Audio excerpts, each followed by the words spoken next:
Hey, welcome back to Crit Happens Plays Not Curse of Strahd. What we playing? Echoes of the Past. Echoes of the Past. There's some echoes in the past. And you might hear them they were at there. some point. They sometimes come up, but they're from the past, not the future or the present. They're from the past. Everybody give us a wave. That's the intro for this one. There you go. Fantastic. I suppose as a quick recap then. So last we left off with the party, we arrived in the city of Neverwinter. The party had various tasks they needed to complete, or certain errands. The first being get some confectionery at the local bakery. Flopsy needed to pop into the post office and send off a letter or two. You also went to see Derek at the blacksmithy, at Derek's blacksmithy, because I couldn't think of a name for it at the time. So it will stay like that. He informed or let them know of a rumour that they may possibly be playing in Neverwinter Games. The Neverwinter Games, as a reminder, is the festival of remembering is happening. Happens every 10 years. During that time, there are various games, a tournament, as you will. Nothing like Harry Potter and the Goblet of Fire. All right? Yes. No copyright here. It's nothing like it. And they may or may not have been entered under some illustrious means, which they found out at the end of the session that they had been registered. And that is exactly where we'll pick up from right now, when I found where we were. There we go. So you are currently in the city centre of Neverwinter. Behind you is a large crowd of people, all gathered around, staring essentially in your direction. Off to your left are a group of 4 fellows who dressed in all green, that you can presume are the Leaf Springers, one of the teams that are competing in these games. Off to the right you see 4 people dressed in purple, one being a drow figure, and the others sort of hiding their faces. But in front of you, you're speaking to an admin clerk that is preparing the books, just going through and registering the competitors, and just making sure they're all right. And last we left off, you were speaking with them while the announcer was making the announcement where they presented the Argon cube of some description, our Argon sphere, as the prize for winning the games. So the scene is yours, guys. What would you like to do?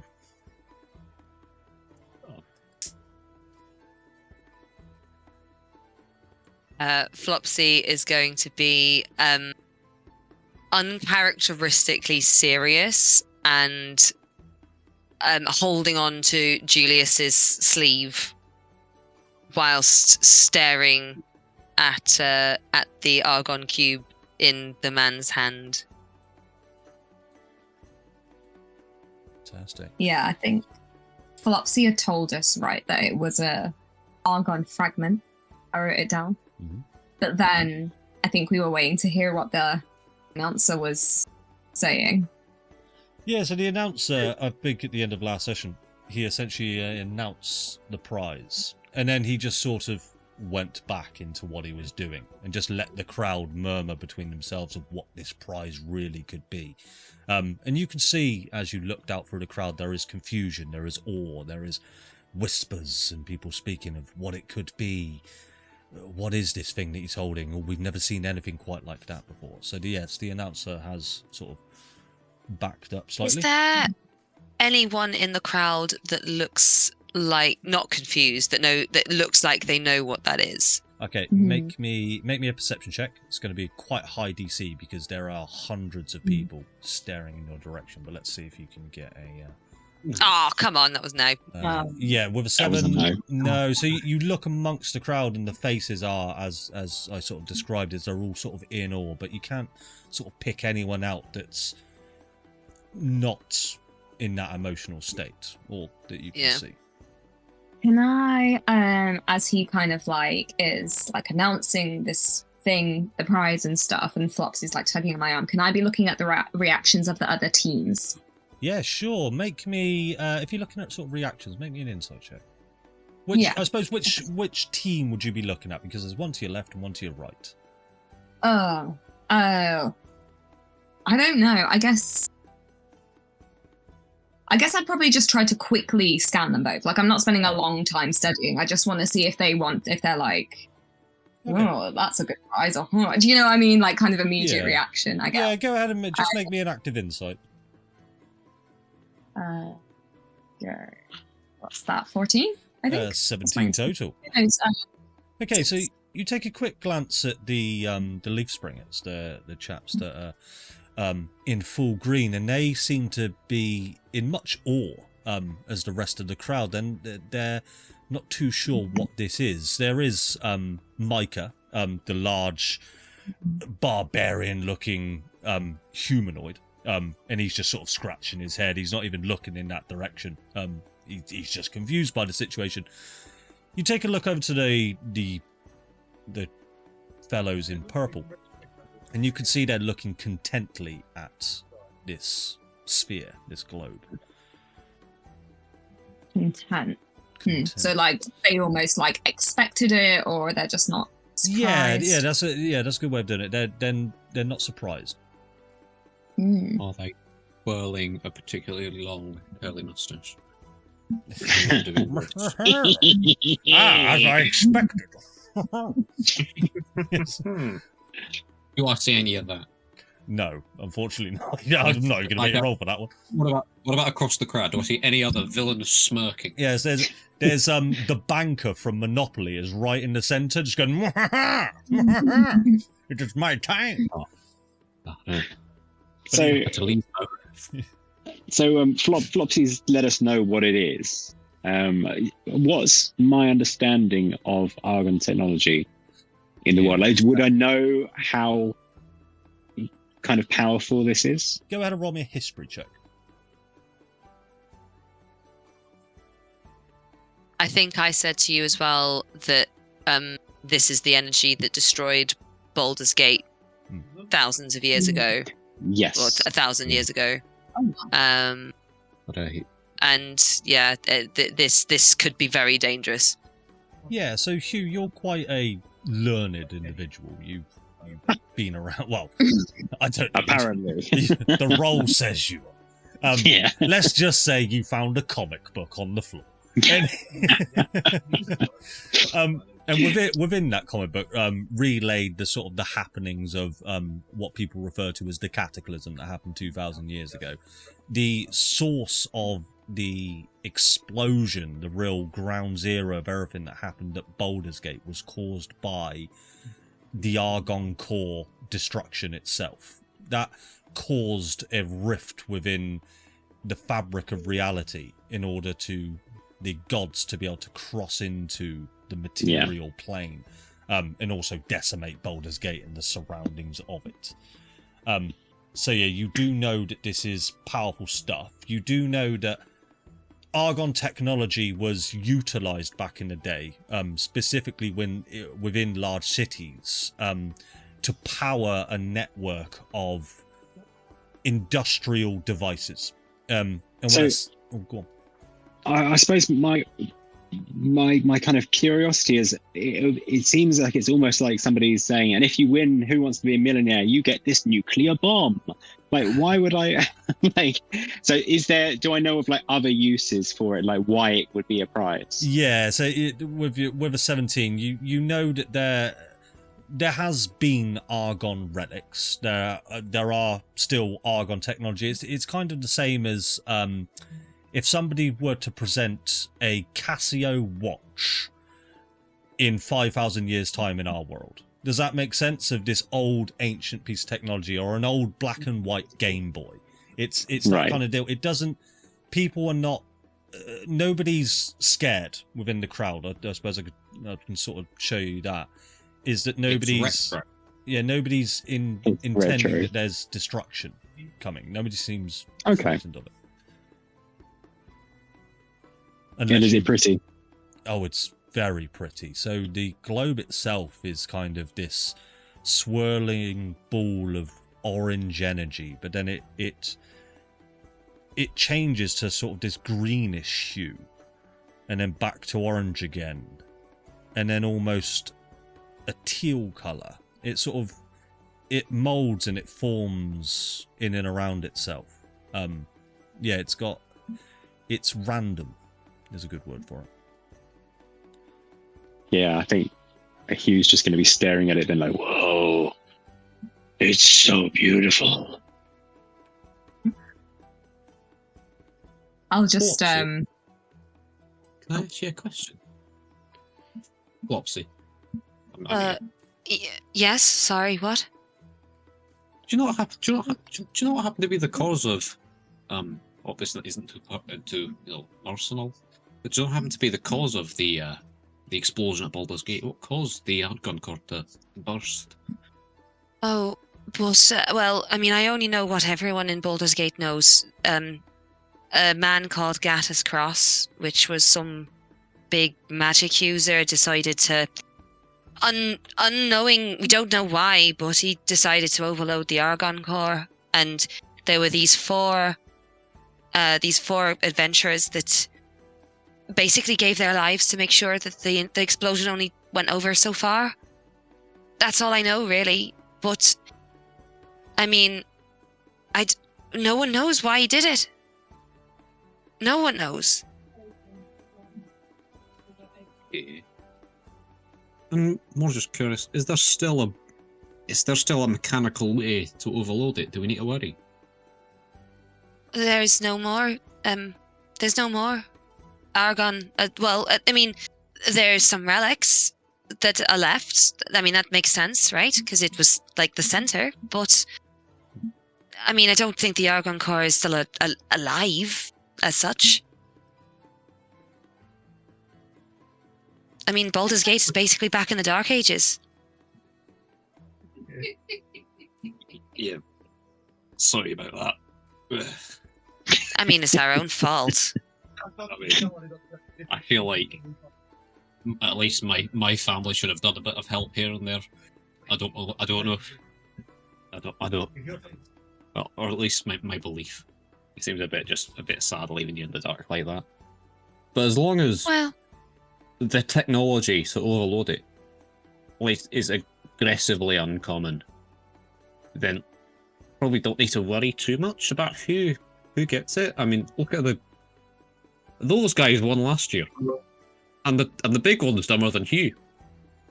I mean, Yeah, he's I dumber don't than know. me.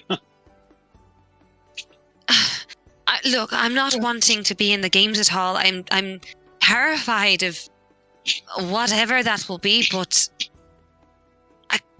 I'm sorry, I can't not participate now. If that's the prize, unless we can. I know that. Look, I know that your god is lawful, but this might be one of those moments where stealing is perhaps a good thing. Wait, what? I tuned out for a second. Now you want us to go in the games? No. I'm sorry. I can't. That thing could be dangerous in the wrong hands. What are we gonna do with it? I Not could wear something it as a bad. necklace. I might be able to. I think that necklace would look great on you, Hugh. It would really bring out the colour in your eyes. Thank you. All I know is that this is something that a lot of people are after, and none of those people can get into it. Like, they can't get a hold of it. But are any of those people the green sleeves or the purple perils over there? Cannon. Looking, obviously, the leaf springers we kind of know a little bit about, based on Xandar's thing, but the purple guys, can I just give them a quick look up and down, perhaps checking their wrists to see if there's anything like what the Gritson group had? Yeah, so go ahead and make me a perception check. Because I'm historically good at those. Yeah, it's not bad. Yeah, Yeah. you are. 19. So a 19's really good, actually. So as you take a look up and down them, I'll tell you what. Do me a favour and make me an Arcana check for me. Oh, okay.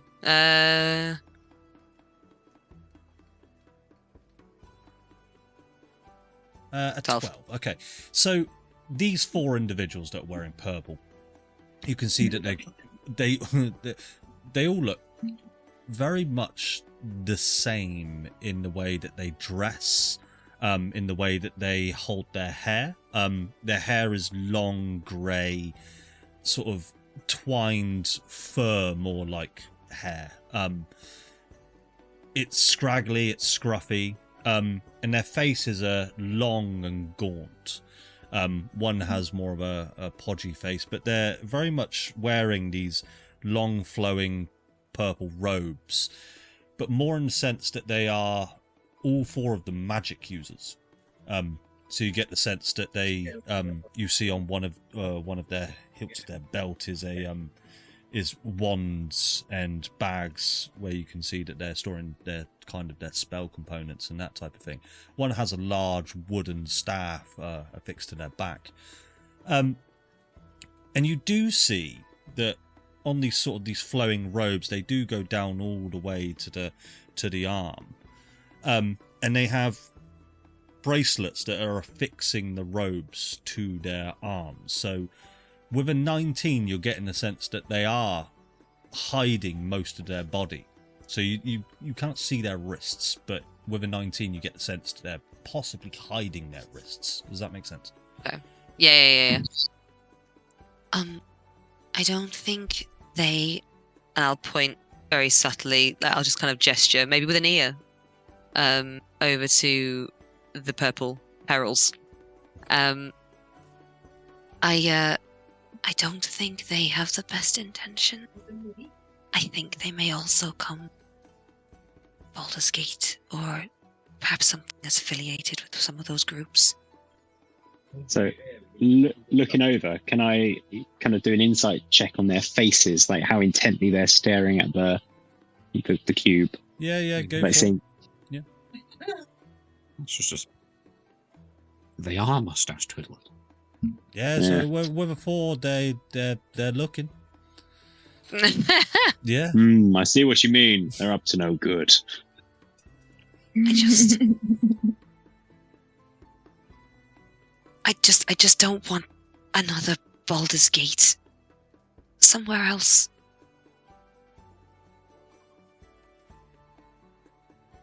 And it's at this moment that the admin clerk, who the person that's handling the books, sort of says, you 4, please come. And she sort of ushers you forward and she flicks through the book. You are registered into the games. However, I have spoken to my superiors and we can deregister you from this event. It will take us a little bit of time just to go and get everything all done. And as I can see, you are not equipped enough to fight in the games. Obviously, there has been some sort of clerical error, perhaps on our side or perhaps on yours. This is unaware, but all teams now must register. The team that I have for you, which has no name, but 4 individuals, the only people that have showed up are you. So I can assume that these 4 people are you. If you wish to deregister from the event, I'll just need you all to sign here. And I'll go and do a little bit of admin, and we'll seek you out in possibly tomorrow morning, and we'll just get it all dotted away and signed up. And she sort of just 180s the book, and just has all 4 of your names down with just a little signature part underneath. She sort of Hew, I believe, and she sort of points to you. Would you mind? I mean, I don't. I'm not sure. Were we registered? I can't remember, and I'll just make sure everybody is on the same page. I think we might be registered. I think we might be. No, sorry. I think we made a mistake. I think we are registered to enter the games. Hew? What?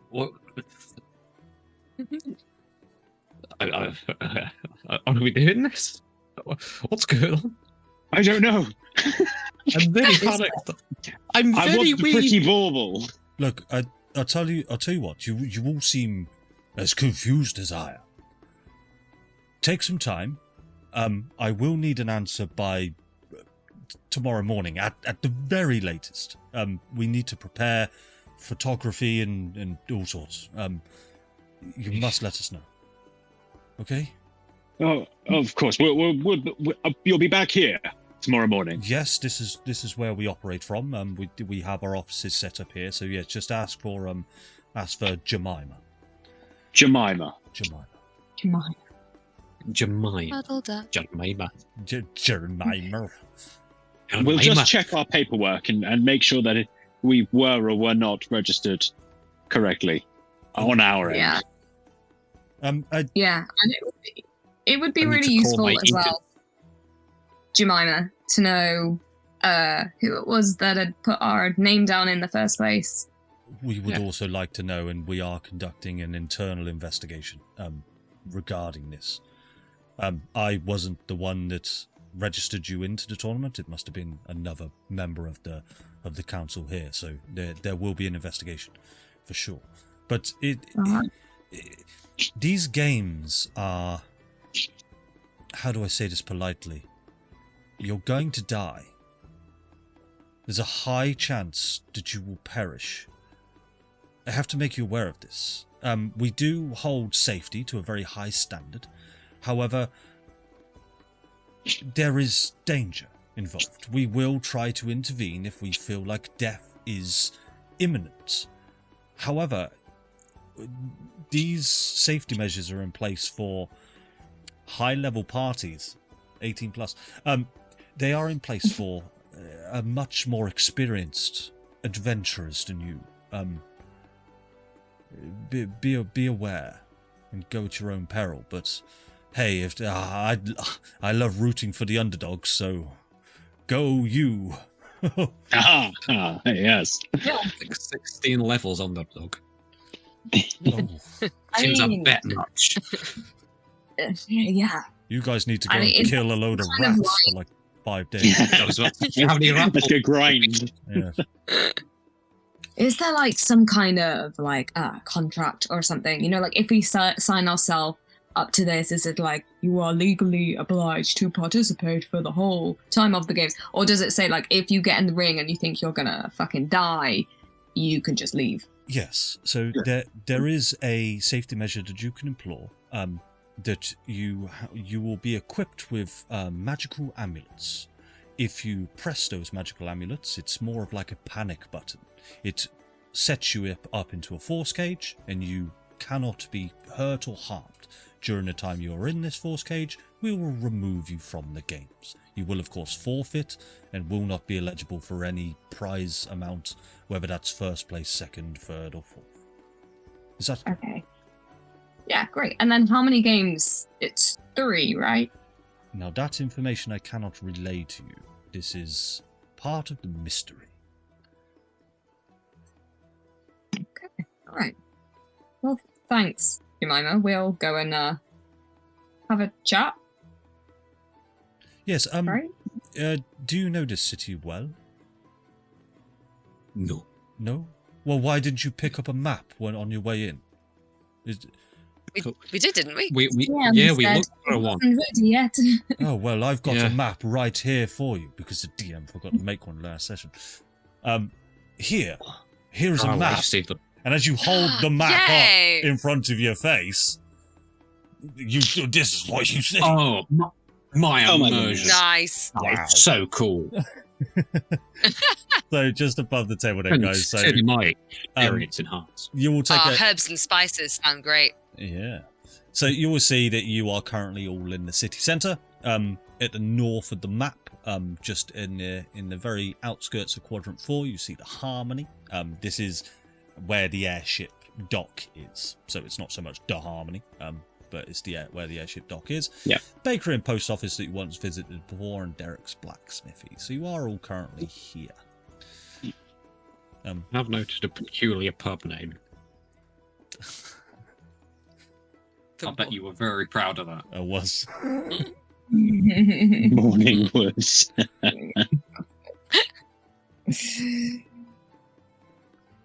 Okay. And the Morning Wood, is that an inn? Oh yes, so we have two. We have sort of 4 inns, as you say, where you could find yourself lodging and drink. We have a couple of wine bars scattered around. The Morning Wood is a sort of a mid-drift, quaint little tavern. You could find most of the locals go there for drinks and games.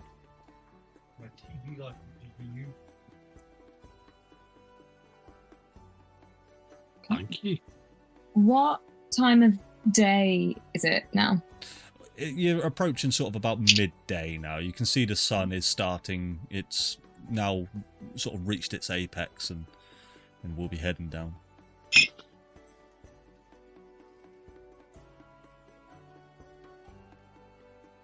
Well, shall we go find somewhere to get a drink? I want to get a drink. Does anyone else want to get a drink? Let's get a drink. I'm quite hungry. Let's get some lunch as well. And that, yeah. What's going on with the Argon relic at the moment before we leave? Yeah, Is so he still holding it up? Well, yeah. So the announcer sort of retreated back, and as he did, you sort of kept your eye on it, Flopsy. He sort of puts this cloth-like cover over it and just pops it back into his robes as he retreats back into the central building in the city square. And as you sort of kept your eye on him, he sort of goes into the building and he takes a right, and you can see him ascend a large flight of stairs, and that's where you lose sight of him.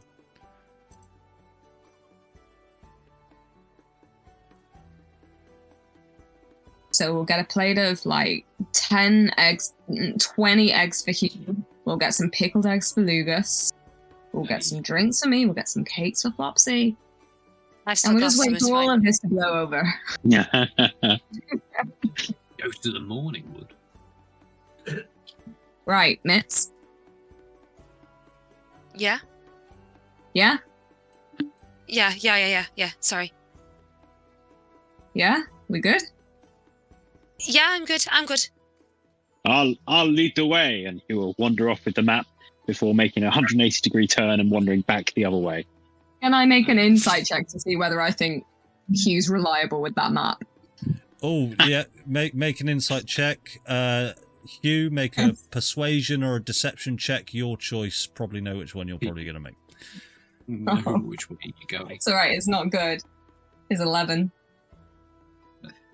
Oh, sorry, I did it. No, Right, you did regardless, that. I do know where I'm going. I know how to read a map. I've been outdoors for all my life. And at least he's easy to spot, like, over all our heads.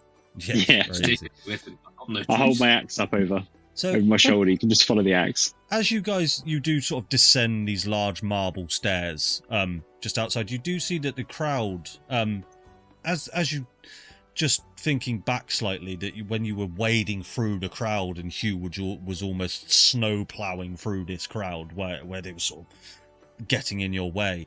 Now they're parting as they see you descending, and they're all looking in your direction as you all descend these stairs. I'm still holding your sleeve, by the way, Julius.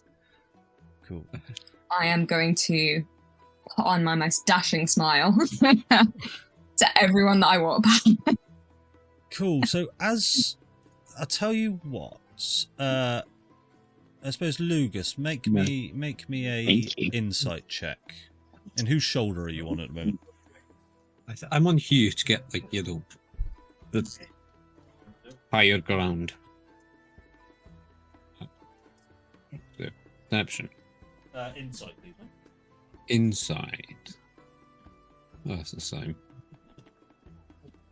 Oh god, 9. 9, yes, no. Whereas you get some. The indication that you're getting from these sort of faces as they fly past, and there are hundreds and hundreds of people, and you're sort of moving through the centre of this crowd now as it sort of parts, like a sea of people just sort of letting you pass, but they're all they're all sort of stunned as you all make your way through, and there's a deafening silence to this crowd. Nobody's really cheering. And as Hew moves past sort of the centre of this crowd, there's this small little girl on below Hew, obviously because she's very, very tiny, and she just sort of looks up to you, looks towards you, Lugas, and she just gives you a thumbs up and goes, "You can do it. You can do it." I just sort of nervously nod my little squirrel head. Yeah. And then I suppose Flopsy, you would notice just one lady in particular just goes, "Oh no. Oh no. No. Oh no." She simply does this. Jesus, please protect these people. Yes. People are dashing you with holy water and Yeah, I'm just gonna like scrunch more into Julius, like, as I'm just holding onto his sleeve, and I'm just gonna sidle more towards him. amazing. Can I? Ears are very much down. I'm gonna make a big deal of going over to the little girl, and I want to do a little to try and do like a little coin trick, and then do the coin from behind her ear and give her like a little. Okay, make me 2 rolls then. Make me a performance check Okay. and make me a sleight of Okay. hand roll. Okay. Okay. Performance is Oh. what is it? And make me a sleight of hand. Okay. I'm trying to do math. Oh right, cool. 19 and sleight of hand. Yeah. Cool. Yeah. Yeah, so you pull this off perfectly. So, do you want to describe how you pull a coin from behind this little Gorzair? And she is in awe. She is. I just wanna. How old is she? I'm gonna say about 6, and you can see that there's an arm placed on her shoulder from one of her parents. I'll just go over. I'll kneel down, and I'll just kind of get a coin on my knuckles and go like this, and I'll reach behind her ear and then pretend like I've pulled out of her ear, and I'll just go, "There you go, sweetie," and I'll just get up and smile at the parents and walk off. And she just, her face is lit up, and like she's just in amazement. What coin did you use, by the way? Bronze? I use a silver coin. A silver coin. All right, so yeah, you get the sense as you sort of bent down that this little girl, her clothes they're not rags, but they're close to it. So this comes from a poorer background that you get the sense of. So yes, now she's wearing rags. I've got to make it a gold coin. well, it's not rags, but sort of grubby hand-me-down clothes, if you were. It's an effort has been made, but the best effort that the parents could have made at the time, I would have said. We'll do it. We'll make it a gold coin. Make it Go a on. gold coin. All right. She was happy. If she looked like a little urchin, like you're describing, it would she's be. really happy with a silver coin. That was what I was trying I to said, get at. yeah, but I mean, a gold coin just looks so much better. A gold coin, she just sort of does this leap. Hey, skibbity bibbity boo. She loves it. And she's content. She's even her parents are just in amazement. And they just start to clap. And a few of the people around start to also clap as well. And I think as you sort of exit this sea of people, there are actually the majority of them now are applauding. You get the sense, because as you were just exiting this crowd, that it may be for someone else. So as you look back, there is no one else. The crowd is looking completely in your direction, and they are applauding. I think it goes without saying Hew's applauding as well, right? Okay. Enthusiastically clapping along. Yeah. And you know why they're clapping. I don't know if it was just me, but there was on Foundry, there was the most suspenseful, very slow movie trailer music going on throughout that entire thing. Sorry, I've got it. I've got it on suspense. Oh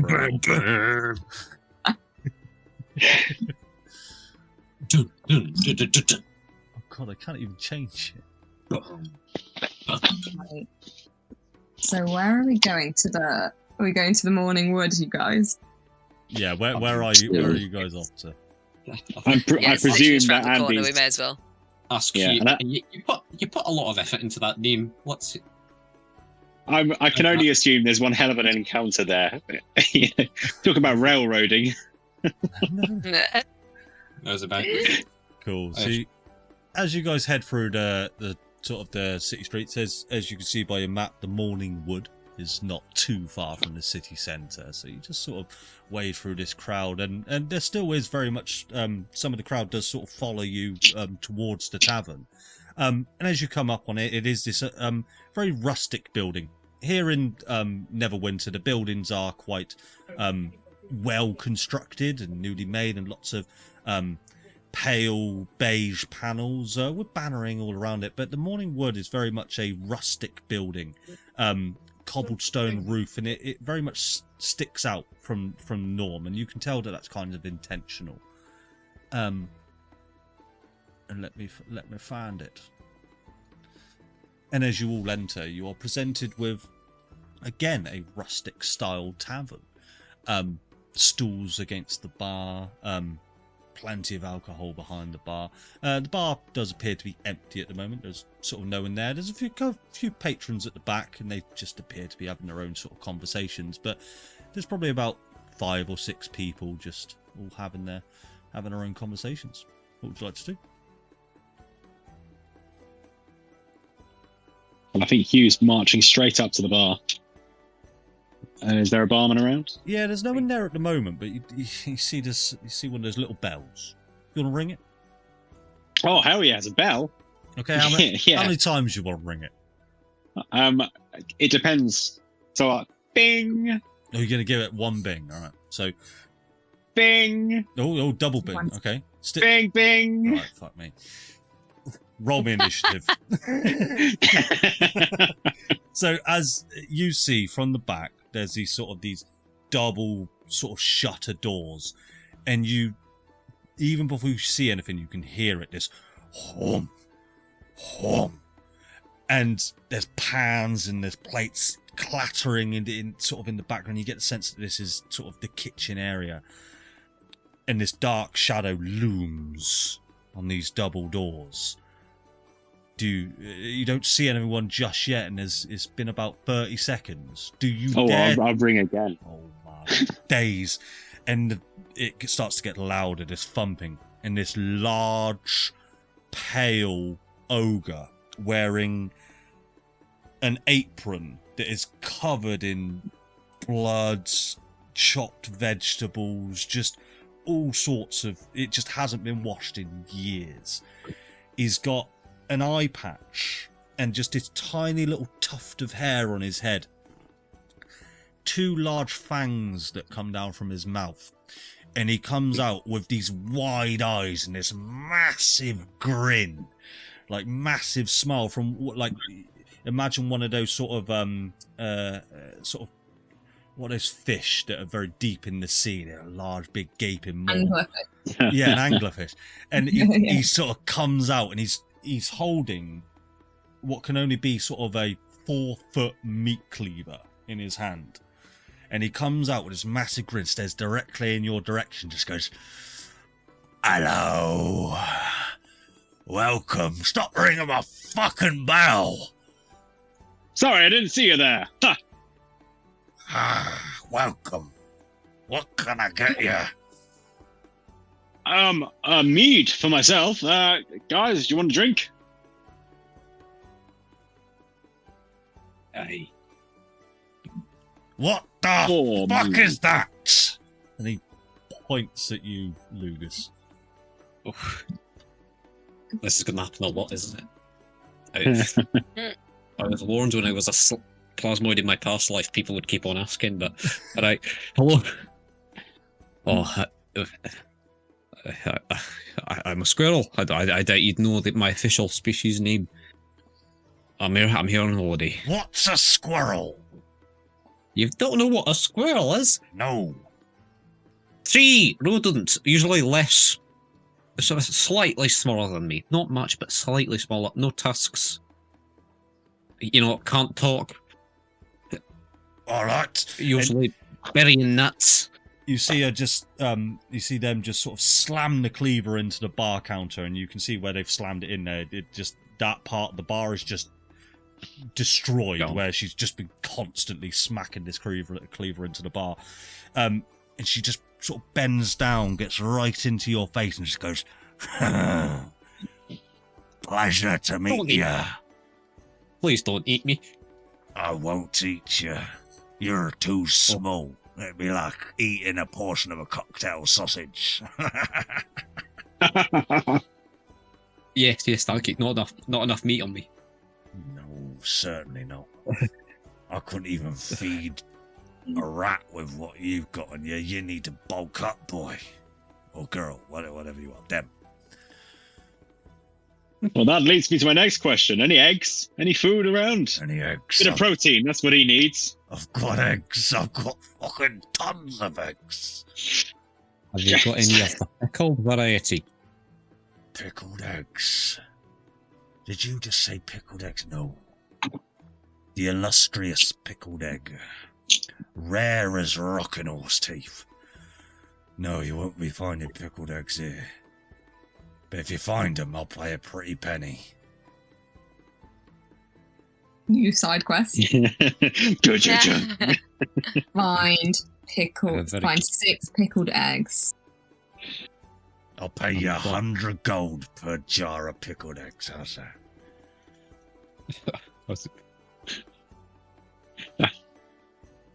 I didn't. So 4 meads and a big plate of regular eggs, then, please. And if you have a pudding menu. Oh, yes. Yeah, here. And they just sort of slop this piece of fabric on with some chalk on it, and as far as the pudding menu goes, it's just says cake. Cake. It just says cake in like 1 silver. Nondescript cake. Yeah. All right then. Well, I'll be right back. Make yourselves at home. You ring my bell another time, and I will kill you. And just off into the back. Oh, they were friendly. Should we sit over there? I disappeared for a second because I ran out of Prosecco. But immediately as we enter the bar or tavern, wherever it is, the Morningwood, I'll wait for Hew and Lugas to go ahead, and then I'll grab Flopsy and just kind of pull her back like to a quiet spot by the door. Hi. What are you doing? You're being really weird. I just, Argon has such a big thing with my culture's history, It just feels weird to see it again. Yeah, no, I get that. But before that, there was the whole, oh, there's these voices in my head, Julius. They're telling me things. I mean, sure, but Lugas has been getting that as well. It's not just me. Aye. Oh, sorry. Everyone. Voice just appears in the head. If you don't want Lugas to hear, you've got to stay at least 20 feet away. Just saying. Lugas hears all. I'm trying to be quiet. Yeah, I mean, I don't know. It's just, I feel like ever since we got off that airship, things have been kind of different. Rot? I mean, I'm not gonna lie, I don't want to fight in the games, but I don't know, we were signed up. That's the prize. Those purple people, I'm sorry, I don't get a good feel from them. Did you see how they were covering their wrists? Oh, not really, but I mean, if this thing is so big and so important, we don't do this stuff. We hustle people on the streets. We don't go and try and win massive city exploding rocks. I don't know what even is that thing. It's just a piece of it, right? It's just a piece of it. It's not going to do anything. It's just a little baby piece. I know, but in Baldur's Gate, if anyone finds that, immediately trouble tends to start. Everybody wants one. And powerful, dangerous people. And I'm worried that if that group is from Baldur's Gate, perhaps the wrong people could be getting it into their hands. We don't even know. They might just have some kind of weird, never new thing. I don't know. There could be other reasons. They're covering their wrists. There's still power in those. And Flopsy, you can kind of. She's just gonna scrunch her little hands up. Look, okay, I just know that those things are powerful, and a lot of people want them, and they're not good people. Okay, they're big, powerful, scary, dangerous people, and we shouldn't let them get it. I don't know whether me and you and two random people that we met literally a night ago should be getting involved with big, scary, dangerous people. And if you look over to where we're sitting, Hew's just playing that game where he's like flipping the coasters and trying to grab them. Like, oh no, I did it! Oh damn it! Like completely useless. I mean, he's been good in a fight, and I'll point at where I think Lugas is, and he was pretty good. Lugas is just passed out on a plate of eggs. I mean, I like them. I'm just saying, I don't know where this hero complex is coming from. Do you trust me?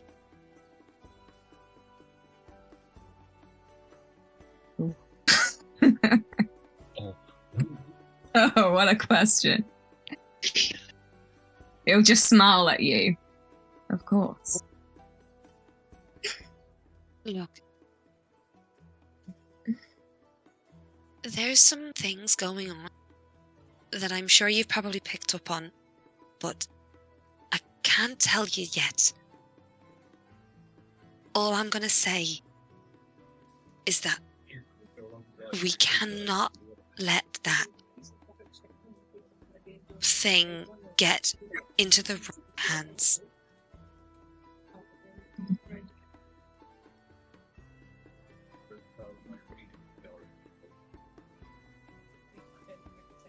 Have you told me everything?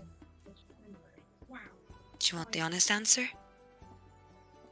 I wouldn't have asked if I wanted a dishonest answer. No. But I can't tell you everything. I want to, but I can't. Okay. He's gonna just walk away. In the right strop. And I'm gonna go over to the counter and I'm gonna go ding on the Flopsy, as Julia sort of walks away, you feel yourself getting very, very hot. Your body sort of tenses, and you can sort of feel this feverish kind of heat, and your eyes start to blur slightly. And just in a flash, in sort of this minuscule second, you're looking out upon the tavern, very much like what we're looking at here, and just for a millisecond, you can see the entire tavern engulfed in flames. The rafters from the ceiling, this sort of image is just sort of imprinted into you. The rafters and the ceiling are collapsed. The large troll-like figure you can see is slumped over the bar with a cleaver stuck in the back of their neck. The stools are sprawled out across the floor, and there is just blood drenched in all the walls. But you get this image for very much a fraction of a second, and then it goes, and your body starts to cool down. as it were, as if you felt like you sort of look to your shoulders slightly, and you feel like you should be feeling steam coming off of you, where it feels that immense amount of heat. Okay. So yeah, I will. I'm assuming I'm near like a door jamb, like a door frame. You're right next to the entrance. So as Julius walks away, and that for a split second happens, you'll hear, most likely because you won't be too far away, you'll hear Flopsy just take a, and like the sound of a hand hitting the door frame, and yeah, but it's up to you what you want to do with that. Well, I've just dinged the bell, and I'll just look over to see what's what's going on. You can see Flopsy sort of stagger on her feet just slightly, and just sort of looks into the far distance. Very much like how Vicky explained. But as you ding the bell, it comes back out again. Stop dinging the fucking bell! Oh, hello. Beautiful. Thank you. Hi. I'm Julius. I'm Lucy. Lucy. Oh, nice. Great to meet you. It's our first time in the city, actually, and we, I didn't ask. Okay, yeah, fine. No. Do you have rooms that we could, maybe stay in tonight? 1 gold per room. Very expensive. Okay, well, how about this? How about, have you got any entertainment for the night? Entertainment? Yeah, something to draw in the crowds, make you really busy, impress I'm the people. entertainment. Huh? I'm the entertainment. Look at me. I'm a fucking delight. Yeah, I can see that. So, is it busy generally at night time with your existing entertainment? So. Festival's on. It'll probably be quite busy. You want the people to come, and you want them to stay, and you want them to all be talking about, hey, guess where's really great to go at night? What the hell's it called? The Morning Wood. How about we do a deal where we perform for just one night, and then we get the rooms on the house, and maybe, I don't know, maybe some free drinks. What do you do? Great that you ask. Many things, but mainly this, and I'm gonna try and juggle some knives again. Okay, well, I'll tell you what then, just roll me a persuasion check. Okay. 20... What do you do? What reaches for knife? Persuasion. Yeah. Okay, so... What is my monk? 18. Yeah, so with an 18, as you go to pull out one of your blades, you do see this cleaver come up from the bar, and the eyes go wide with excitement. Do you want to describe what you do with these blades? I just want to do my standard juggling, but I want to try and take her cleaver and add it into the act for a bit of like whoa. Cleaver. Okay, so as the 4-foot cleaver.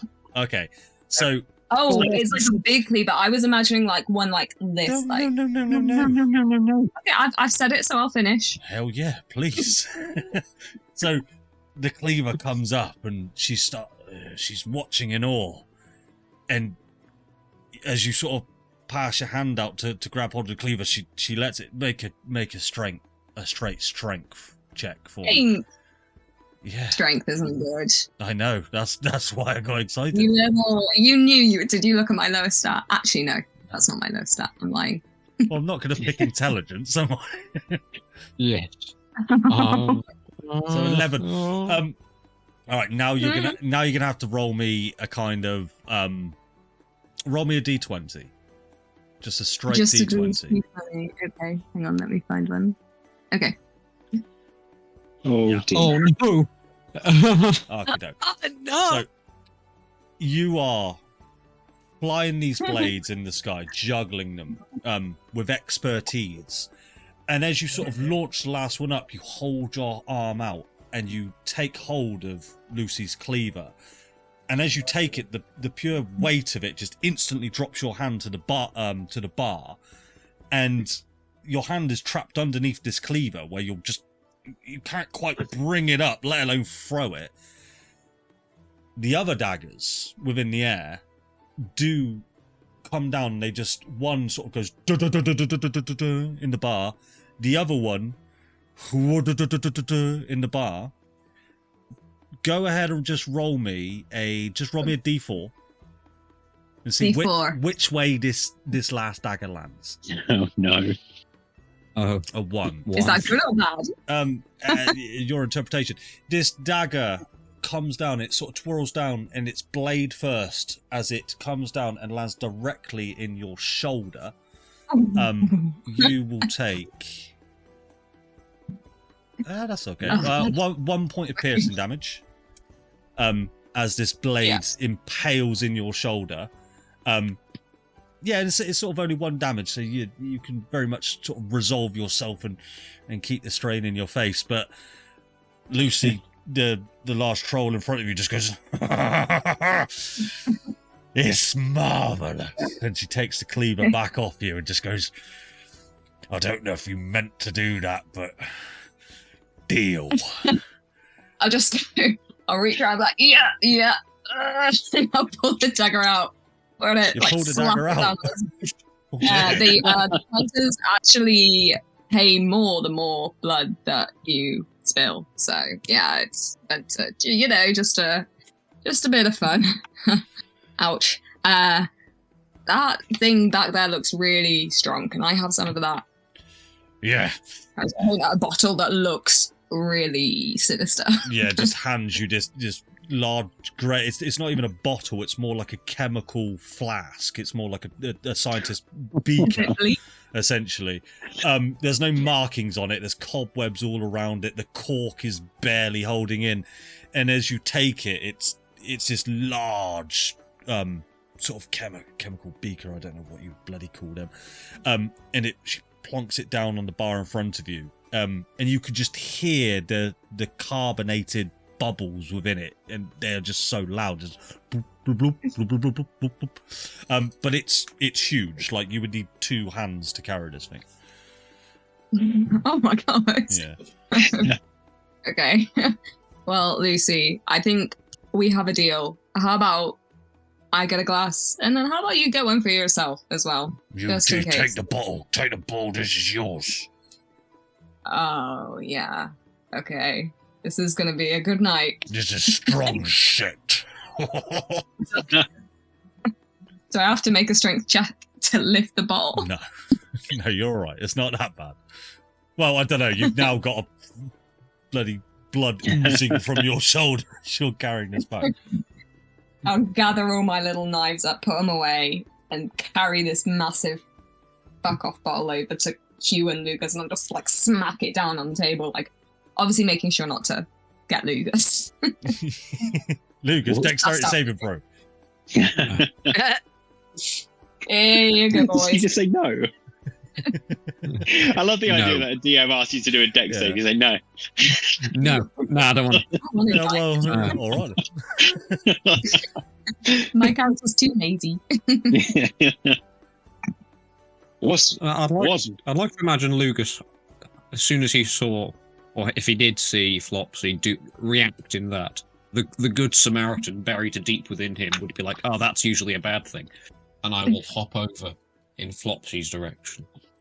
Yeah, so as you sort of hop down from the table and you go underneath the tables and the chairs, and it's sort of like a rabbit run, and you take a left, and you take a right, and you dip up, down, and yeah, right. I don't know why I wanted to do that, but it's just I had this vision in my head.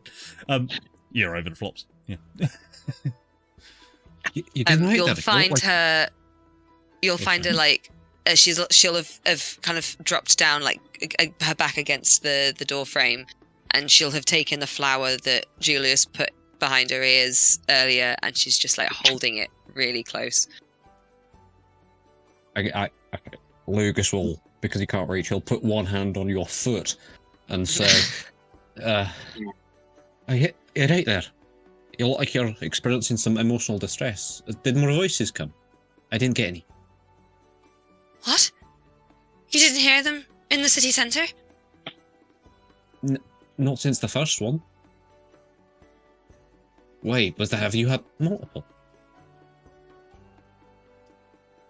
I thought you had to. I only heard it first when it said my name.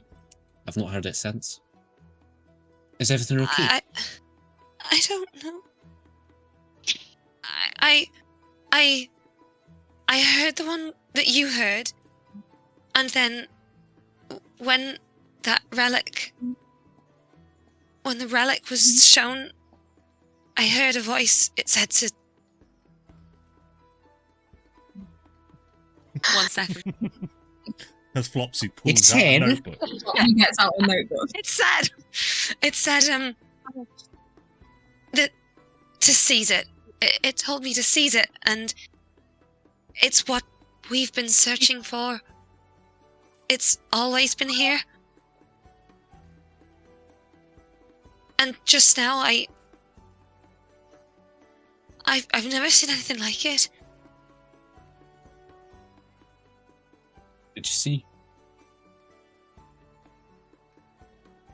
Destruction. Flames everywhere. Death.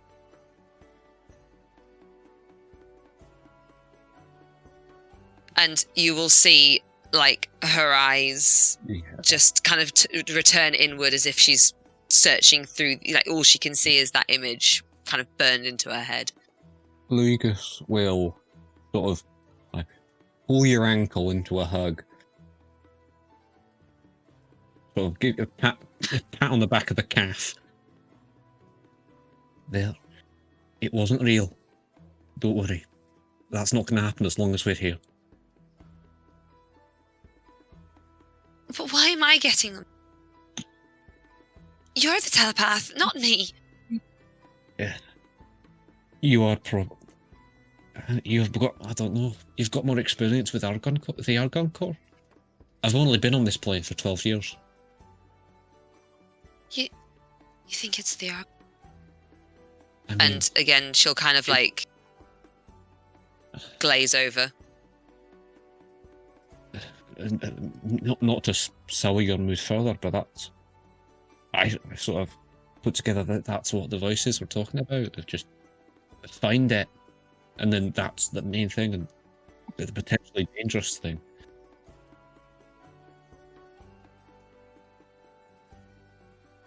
Do you want to sit down? Do you want me to get Julius? I know you're close with him. I don't think I'm Julius's biggest fan right now, and again, I'm just gonna be holding the flower. But I think a strong drink is in order. Oh, I saw Julius just pull over some vial of God knows fucking what. So, That sounds perfect right now. right, I will, from my very low angle, try and lead you there. I like to imagine I've like grabbed one of your fingers and you're practically like folded over as I'm pulling you forward. In the meantime, just as Lugas gets back to go. So, Hew, do you want to play a drinking game I learned in my village? Yeah. What is it? What's that? We call it Five Finger Death. 5 Finger Death. It I don't sounds know, I'm great. thinking it up. Okay, so what you do? Okay, hang on. Have one of these. Okay. I'll give you one of my daggers, one of my knives. Yeah, okay. It's like a butter knife. So you like this. Put your hand on the table. Spread your fingers a little bit. Okay. Take it in turns. Throw the knife. Get it between the other person's fingers. If we get it between the other person's fingers, they take a drink. If we hit their finger, you take a drink. Okay. And I'll throw the knife at your hand. This is a terrible idea. Okay, so you're throwing a knife. So roll me a d20 and add your dex. The fuck do they do in Trent? Add your dexterity modifier, Trent? and because you're a barbarian, add your proficiency. So +4. So D20. D20, dex, and proficiency. Gotcha. Fucking hell, man. When you were going to say Hew gets out. So, yeah. Hold on. 10 That was total, right? 10 total, I assume, with your proficiency, right? No, sorry. So it's two for dex, and I think it's You've only got 2 dex. Oh. 14. That's all I need. Okie dokie. Julius, were you ready for a dagger to be thrown at your hand? No, but I mean, it's a learning experience. Okay, Hew, roll me. I did have my hand on the table Roll me a because I was like showing him. roll me a d4 for me, please, Darren. Hew. A D4. Which finger? Why do I do it to myself? Okay. This blade doesn't touch any of your fingers, but it impales directly into your hand. And there is just a dagger sticking out of your hand. And pain immediately sets in. And you try to lift your hand, but the dagger is impaled into the table, so you just sort of have to pull it out, and you will take 2 points of piercing damage. We haven't even got in a fight, and I'm taking damage. Damn it. This is what you do when you mess around with knives.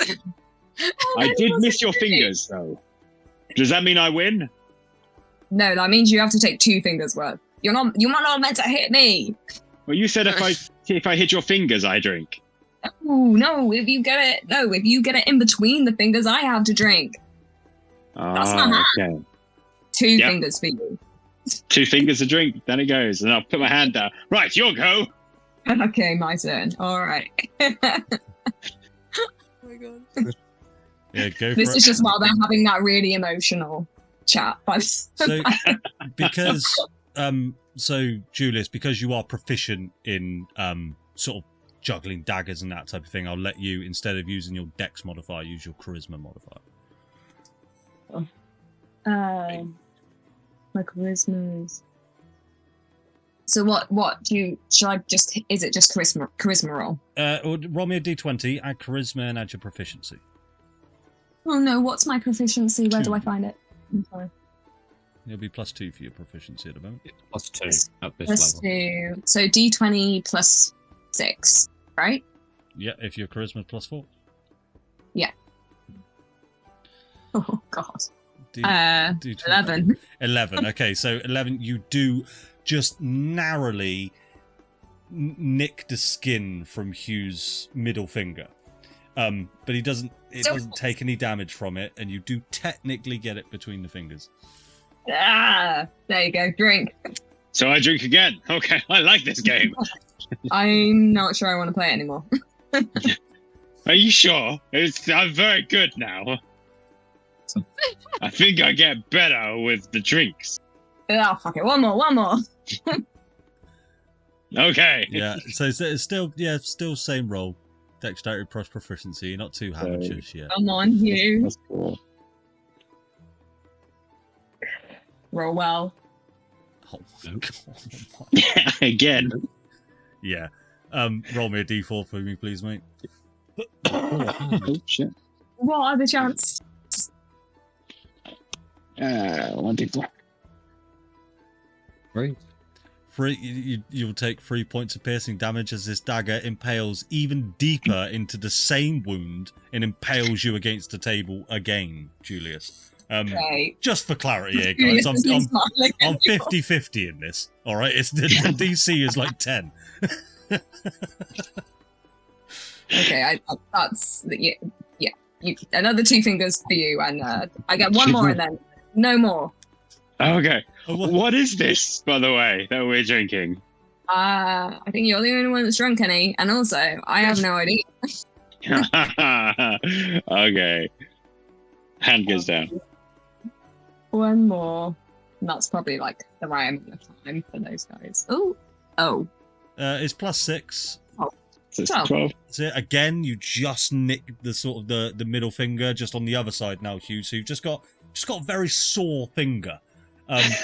But yes, you do manage to get the dagger between the fingers. I'll drink again. Just one more. Out of interest, Andy, what is it we're drinking? Okay. I was waiting for this. So as you've been necking these drinks, and you can see that there are sort of these tumbler glasses sort of all laid around, and you're sort of pouring it in like it's a brandy or some kind of whiskey. And as you swallow, I suppose the taste as it enters your mouth it's quite a dark taste. It's got sort of cherries in there and lime. This is a very pleasant taste as it enters you, but as it goes down your gullet, just burning sensation as it comes down, and it's very much got that throaty taste to it. It is sitting in your stomach and you can feel it, but it's a good feeling. It's a good burn, essentially. I can feel the burn amongst the eggs. Yeah, roll me a Constitution saving throw, because I've lost count of how many you've necked there, but that's 6. 6 fingers. Yeah. No, 8 fingers. 8 fingers. Yeah, roll me a Constitution saving throw. Yeah, you're at 2 and then 2. 1, 2. It's 6, right? We've done 2 rounds, and I drank both times on both rounds. Con save. Con save, yeah. Oh, Darren, you're wrong. 10, you are feeling it now. Where you've necked them so quickly, you're tipsy. Let's say we're tipsy, but yeah, you are very much burning sensation in your stomach. This is really good stuff. You should try some. It's very good. I recommend it. Yeah. The opportunity would be a fine thing. I'm gonna healing word myself. Okay. I'd be freaking nightmare mood in this God game. damn it. Gaps, please. Healing word is what these days? Yeah. So a healing word, because we're following 2024 rules for healing word and cure wounds, it'll be 2d4 plus 4. Fuck. If you're casting it first level, also, which you're level 2. So Yeah. of course 4 plus 4, 8. Great. Oh, back up, baby. Cool. So yeah, you can just sort of, do you want to describe how you're casting healing word? Oh, I don't really know, so I'll just be staring up my hand that is impaled by knives, and the tattoos that are on his arms that are all like kind of moon symbols and stuff like that, and kind of musical sort of symbols just kind of glow faintly, and then the wounds just kind of gently seal shut. Cool. Yeah, so I like the sort of description of spells, sort of the first time you use a spell. Don't worry, I'm not going to make you describe them every time. So the wounds do start to seal shut, but the blood is still sort of trickling down from your shoulder, and it sort of stains your clothes a little bit, and your hand is completely back to normal if you're back to full. Perfect. Back to shenanigans. And I'm going to take the bottle in both hands and just give it a bit of a swig to see what it's actually all about. Yeah, so you do, again, that same burning sensation, but it's very, very nice. You expected something nasty, but no, she's giving you the good stuff. Good. And then I guess as Flopsy and Lugas approach it, like, hey, guys, who wants a game of 5-finger death? No. Lugas, you should try it. It's great. No, Julia, no, Lugas, don't. No, it's the worst game. Don't do it. And then I will see the blood stain on your shirt from where I'm assuming you bled a little bit when the dagger pierced your shoulder. Julius, what the fuck have you done? Nothing. Just, minor injuries in the name of cheap entertainment. Cheers. I'll take another big swig. She'll just roll her eyes and then also sort of she'll, ask for the bottle, like indicate. And then she'll also just neck like a large amount. God, we're day drinking, guys. It's going to be so messy. They're always like the worst ones. Fuck me, what's this?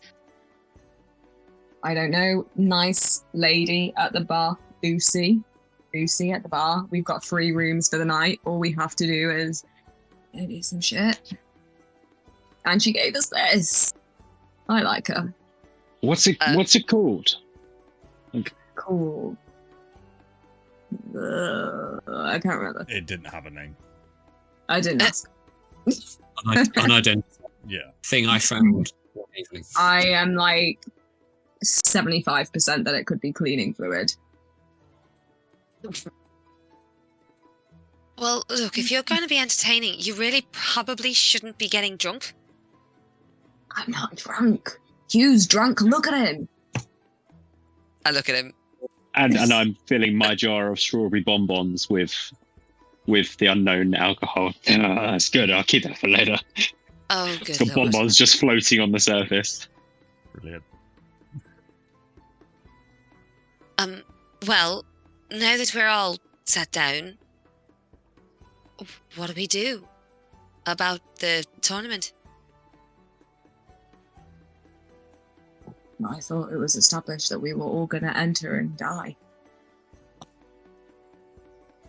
Or was I that think- I'd not like what- to not do the second part, preferably. I personally like to go for neither the first part and find a mysterious option C. I'd love that right back now. Is a great suggestion because we don't have to do A or B. We don't have to be a part of this crazy system. We could just not do either of those things and fucking steal it. That was also surprisingly what I had in mind. My Flopsy would eyes just, are going like, have a wide. bit- Yeah. Like, I'm looking at this, what I presume currently is a cleric of Tyr, because I've never seen a warlock so devoted to a god, particularly a lawful one. And yeah, my eyes will just go wide, but I'm not going to say anything.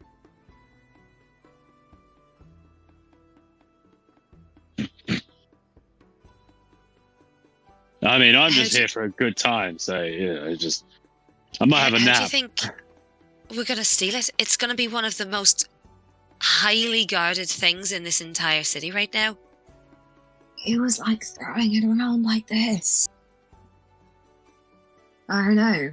We can steal it, which I think is one job, or we can try and do 3 games. Or we can just forget about the magical glowing orb and get on with our lives. Flopsy's going to sort of give him a not a horrible look, but a look at that third option.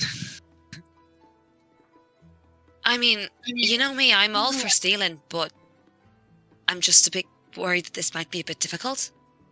And we don't really know anything about the layout of the place. We don't know how many guards there are. We're going to definitely have to do some sort of recon. I mean, we could go there right now. I mean, you're up for going right now, right? Always up for going right now. Right now. I mean, perhaps it's something that we should perhaps wait for the cover of darkness as well. I mean, it would be good to go and check the place out a little bit, but maybe we go under the guise of deregistering or registering, whatever we want to do. I mean, I will say, to steal it, it might be worth staying registered so that we can get a little bit more access. Can I just do like a little check to make sure that no one's like actually earwigging the conversation?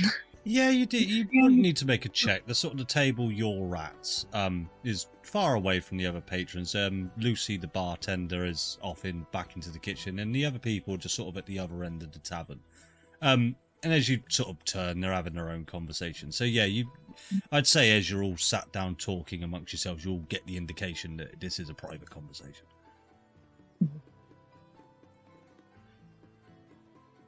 All I know is that he took it down some stairs. That's literally all I saw. I don't know what's underneath. I distinctly remember him taking it up some stairs. Or have That's I the have actually got that wrong? Up the stairs, yes, absolutely. You're welcome. Thank you, Adam. Thank you. What a lovely fella.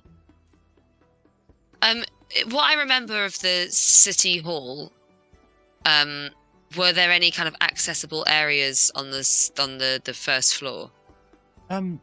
So other than the large, big, double wooden doors that were in front of you, sort of behind this plinth where the councilman was taking the registrations, I suppose as you did, if you remember the map, Derek's blacksmith is sort of placed behind the large city building, and you sort of took a detour there. So as you were heading back towards the city building itself, you did see maybe a couple of sort of back entrances. But yeah, you didn't pay too much attention at the time as you were sort of walking through and those crowds of people just sort of swarming. But yeah, you got the sense that there were some back entrances, and there's large, great big windows surrounding this building. So it is a grand structure. Mm-hmm. I mean, I'm going to be honest with you guys. I could kind of care less about this magical Argon thing and more about who it was exactly that signed us all up for a tournament that apparently is certain death for us. And we don't even know who they are.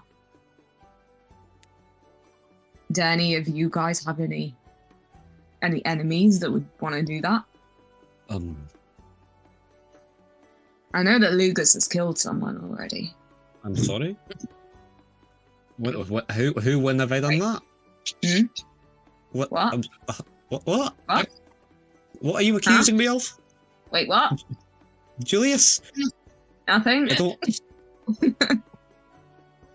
Nah, I'm just think taking I it. know. Seriously. Seriously, like, someone's gone to a lot of effort to specifically think of our names and write them down on a piece of paper and enter us as this new team, and everyone's like, you guys are gonna get fucked up. And I'm just kind of curious why that happened. It's obviously someone who's like a part of this city or organisation, because if they sent out the letters to each of us individually, no would be meeting on a plane days before we even got on the airship to get here. It's someone with access to that information, so we'll probably find them around City Hall. Were we Also told Vios when? floor. Also devices. That's also problem number 4. Were we told when we were signed up? Yeah, it was he did say that. He was like, He did, didn't he? I think it was about He 2 did weeks say- ago. Or she, Jemima. Jemima, yeah. They said about a week or 2 ago. I think they said. I'll confirm because I can't remember, but yes, I believe it was like that. Okay. Go back and watch the last video, guys. Yes, like Because I remember saying 2 days ago I was in Waterdeep. Tell us the answer. Yeah, your characters would know the answer because obviously Yeah. it happened just like half an hour ago. But Yeah. Yeah. I mean, don't you think that's kind of weird? I mean, Lugas's invitation had blood on it. Yeah, that's problem number 5. Yeah. Well, here's the other thing. Lugas and I just had a chat. He didn't hear a second voice, but I did.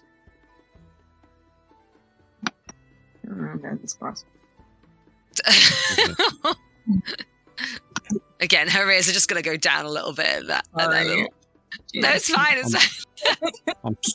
I'm sort of going to privately psychic DM Flopsy of like. the thing, Are you not going to? Yeah. You're not going to mention. Sorry to bring it up again, but you're not going to mention the burning. You probably can't reply, but I make subtle head movements. Can you hear my thoughts? I don't know how your telepathy works. No. Is it one way? I can cast a message if that'll help. message would help. Yeah, in this situation, it would allow bi-directional communication, but I believe it's only one time forward, one time back. I believe for message, right? Yeah. Okay. Yeah. I'll actively cast a message. Okay. Do you want to describe how you cast the message cantrip? Well, I imagine. Oh, sorry. Well, message is. It's still like talking to someone, but you just you mute yourself to everyone else around you. Yeah. Kind of. I only talk psychically, so. Well, yeah, you just your eyes just I guess like your pupils dilate as you narrow your vision in on your target that you're sending your message to. I sort of nibble at the air, like Yeah. I'm just gonna be going. Oh, Flopsy, surely your nose has to twitch back to him. Yeah. So I'll with the voice, it comes across slightly different. I imagine, like, because it's not his actual voice; it's more like a message that he's sending. it's more whispering. Yeah. Flopsy. So I'll just. Are you not going to mention? You can reply to this one, by the way. Are you not going to mention the birthday? Do you think I should? I mean, it'll probably might convince Julius a bit more. If there was a psychic thing of the entire city up in flames. Not to push you in a certain direction. It's your choice. Do what you want. I'm worried that he'll think I'm crazy. You're just thinking this now because it only goes back and forth once. Yeah. We're fine. We're gonna loosely let the message go a little bit. Are you gonna cast it again? No, it's all right. One message will do for now. We're all Cantrip, right? I mean, yeah, exactly. Just spam it. How many short pieces of copper wire you got? You only need the one. It doesn't consume. So Flopsy's ears are both gonna go down again, and she's gonna just kind of. I'm assuming she sat next to Julius, so she's gonna kind of like fall in a bit on herself and look up a little bit. There's a little bit more as well that I might have seen just a moment ago. The city was up in flames. There was burning and death, destruction. It was only for a second. It wasn't very long, but it was horrible. I've never seen anything like it.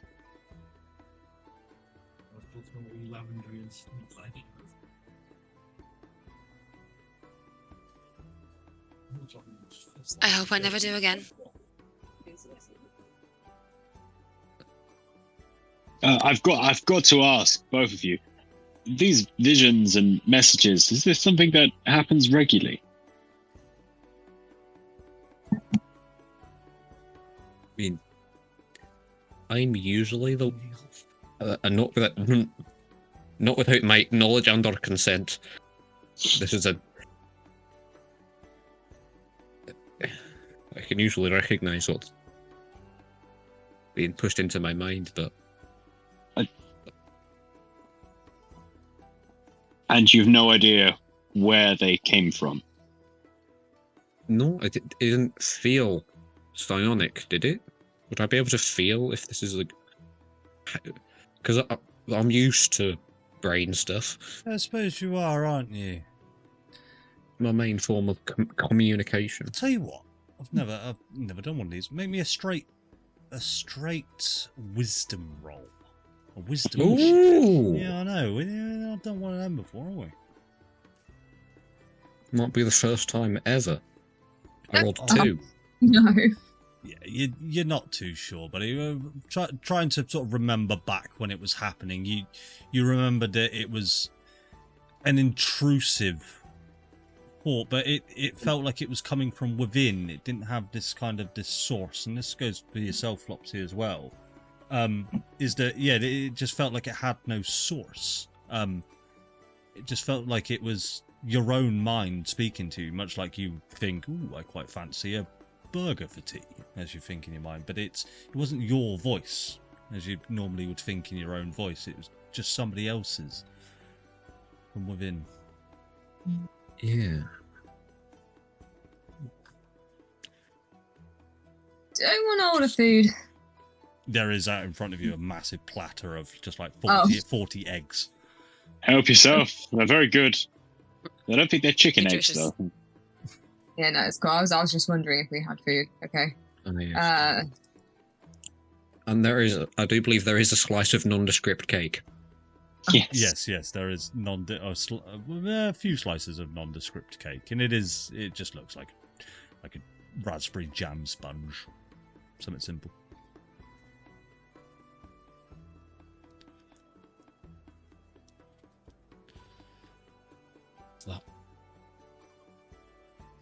And it is at this point that you see the tavern entrance. The door goes. A little ding ding ding ding. And you instantly recognise Hew. Micah, in sort of his green garbs from the Leaf Springs, comes in.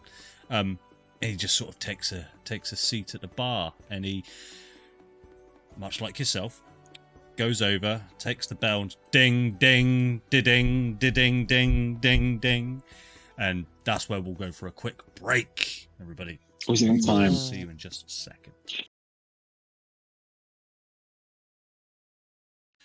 And welcome back.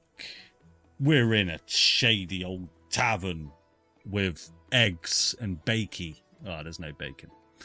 But Cake. And cake. Eggs and cake. Eggs and cake. Eggs and cake.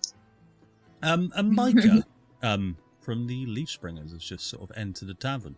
And you see him, he large, big, burly bloke. And he's on his own, and he starts ringing the bell, and then he instantly sort of turns to you all and your table.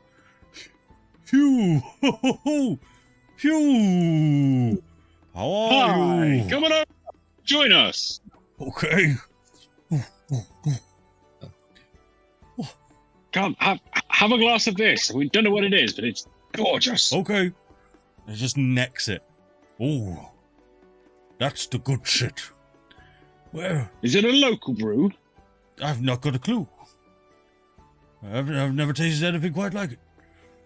Yeah. Very nice. What? Race you to the. Well, I'm just taking a drink, but should you all not be preparing for the games? Well, truth be told, we're not 100% certain that we're entering the games. I think there's been some confusion as to how we were signed up, and we're trying to think of a way. I mean, I think we'd boss it. I think we'd be fine. I think you. But lot would smash not it. everyone's convinced. When I saw your team, I just instantly knew we'd lost this year. Your team is a spectacle. For sure. We're magnificent. We'll do a little casual insight check on Micah. Yeah, go for it. It's not a high DC for Micah.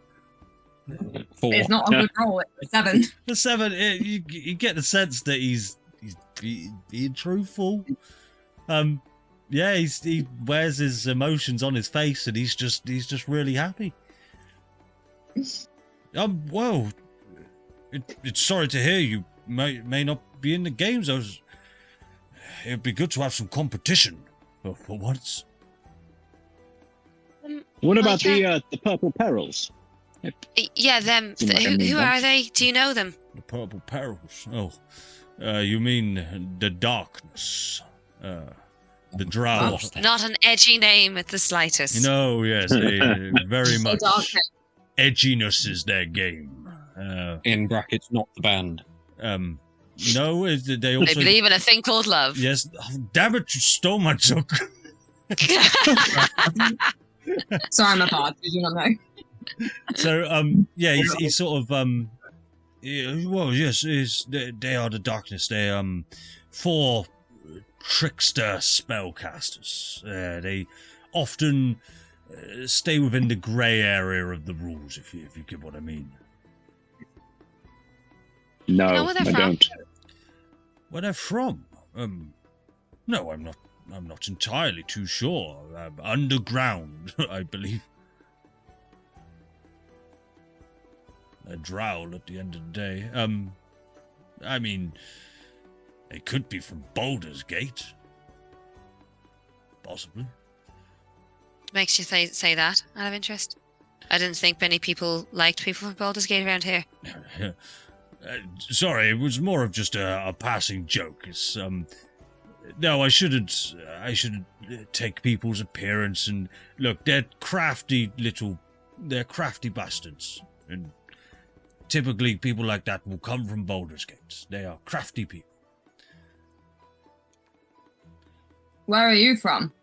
Oh, me? I'm from up north in a small village called Glendale. Oh. Lovely village. Snowy on the mountains, trees and bushes and berries we can pick and feed to our sheeps and our lamb. It's a very pleasant place. Did the Purple Perils, are they in this thing every single year? The last 2 festivals they have been, yes. The newest team out of all of them. And how have they performed recently? Like, did they do well? They've been disqualified every time. Oh. They're the Slytherin of the Triwizard Tournament. Yeah, fuck. Bollocks. Yes, we are Gryffindor. There's Hufflepuff. Is there an online questionnaire to find out which team we are? Yes, Yeah. Did you not wear the sorting hat? I'm so confused. I don't want to be in the green sleeves or whatever. What they called? The green Micah, sleeves. what was last year's games like? Are they really difficult? Are the games particularly? Oh yes. Difficult. Well, difficult in a lot of different senses, really. Last year we had to fight a 100-foot octopus. Decapus. I'm not good with numbers. Centipus. It could have. It was this ginormous squid with this sort of umbrella-like head, and it spit venom in a 50-foot cone, and I narrowly avoided it, and it was quite the battle. But I leaped in a fit of rage, and I slammed my great axe into its beady eyes and felled it to the floor. We won that round, I'll tell you. Did anyone die against that? Oh! No. Well, just don't die. There was a very major injury last year. Somebody was put unconscious and had to activate their force cage and be taken out, but accidents do happen. What's the games without a little bit of peril? But no, don't panic, you lot. You lot have got this. Whatever comes out of these games this time is you've got it, right? You're all prepared, I assume, being in this tavern and. Yeah. Oh, brilliant. So normally you would equip yourself with your sort of health potions, and magical items. I assume you've all got that covered. If for some hypothetical reason we hadn't, where would you suggest a team might go to do that? Just out of interest. What do you mean? Is there anywhere in Neverwinter that we could perhaps go if we felt like we had prepared, but perhaps we felt we could prepare more? I mean, yeah, there's always more preparation you can do. I mean, I see what you're saying. You're not quite as experienced as other people. I mean, we're a bit shit. You're a bit. Okay, I wouldn't don't sell yourself short. Now, there's a team called the Deep Delvers. A very valiant team.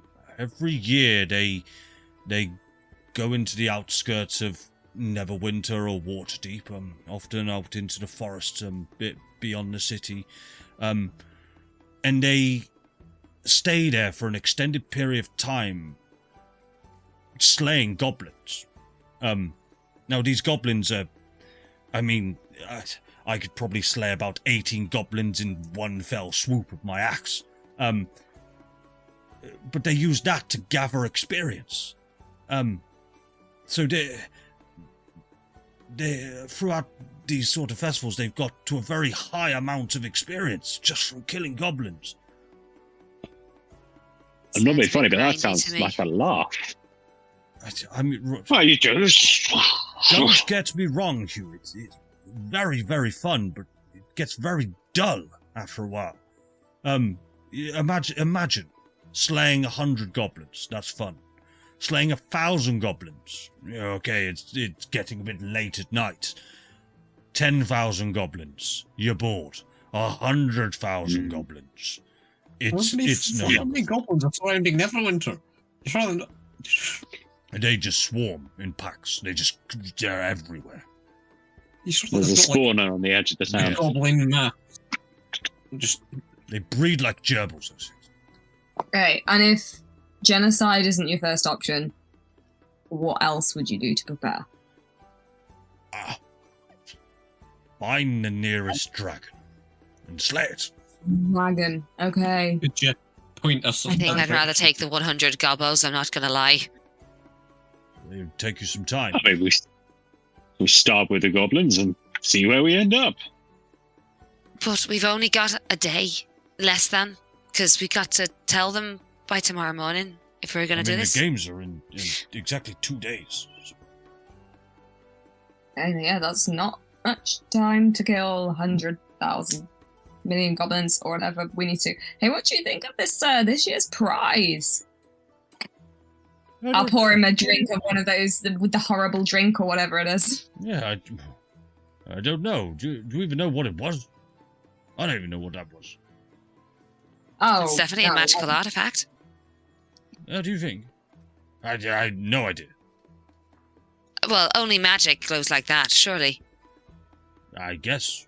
Like my belt. And he sort of presents to his belt that's sort of gleaming and shimmering and got this sort of coat of kind of like how mage armor looks on someone. It's this, like my belt here. I acquired this from That's nice. Yes, you like it, you. It is makes me strong, stronger than an ox, stronger than a. See, I use a piece of rope. Oh, is that Did you need to attune to that rope? Or... No, I just kind of tied a knot. Right. Okay. But I assume you're strong. You are the strongest. You could see that. I mean, I think personally that this lot just have a self-esteem problem. I think we'll be fine. I think you'll be fine. I'll tell you what. I'll look out for you. If you feel like you're in trouble, just give us a nudge. I'll help you out. Friendly competition. Oh, it's very kind of you. What about the rest of your team, by the way, Micah? What are they like? What do they do? They're the best team I've ever had. And I've only had one. So, I mean, yes, they must be good. We've been adventuring for the last 40 years. Do you know what I mean? We're sort of... You're a lot older than I thought you were. Oh, well, he is You've been adventuring for the last 40 years. He is a human. So he is sort of in... Just from looking at him, he looks around sort of 50, 60. Very, very tall human barbarian, essentially. But he looks really good. Looks really good for his age. Age well. And he's like a human. Yeah, very much so. And it's Daniel Craig. Just looks like Daniel Craig. That's it. And I forgot, I lost my train of thought. But my party there, absolutely fantastic. You've got Eladriel, I believe you were introduced. Glenn, the little goblin. Don't let his appearance fool you. Lovely guy. And we did he help you slaughter the 100? Oh no, that was the other team. Sorry. Okay. And then there's Esther, who's our cleric of the party. Keeps us all nice and fresh. Mm-hmm. But, you all, I mean, look, you're all going to do fine. I don't think you should deregister. I think you're going to do perfectly. He knows, you could even beat us.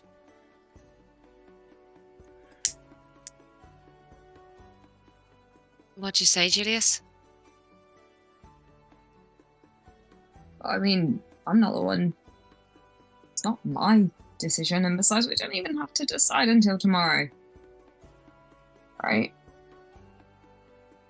Oh, well, I mean, that's a last-minute resort. We could make the decision sooner and then spend more time preparing.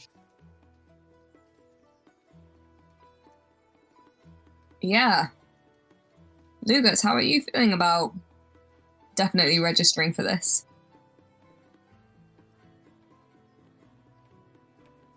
Lugas! Lugas's tiny head is just. You can't see him because he's sat on. I'm assuming we're in like a booth. Yeah, a booth, and then I think Julius, you're probably just sat on this box while the other's sort of in front of you, and Mike is just sort of on this box, but you can see he's just huge against the table, a bit taller than any of you. Lugas just sort of like slumps down and sort of sprawls out on the seat. And just psychically admits, I don't know. I'm only weak. I'm quite susceptible to harm. I mean, I say we take the night and we sleep on it.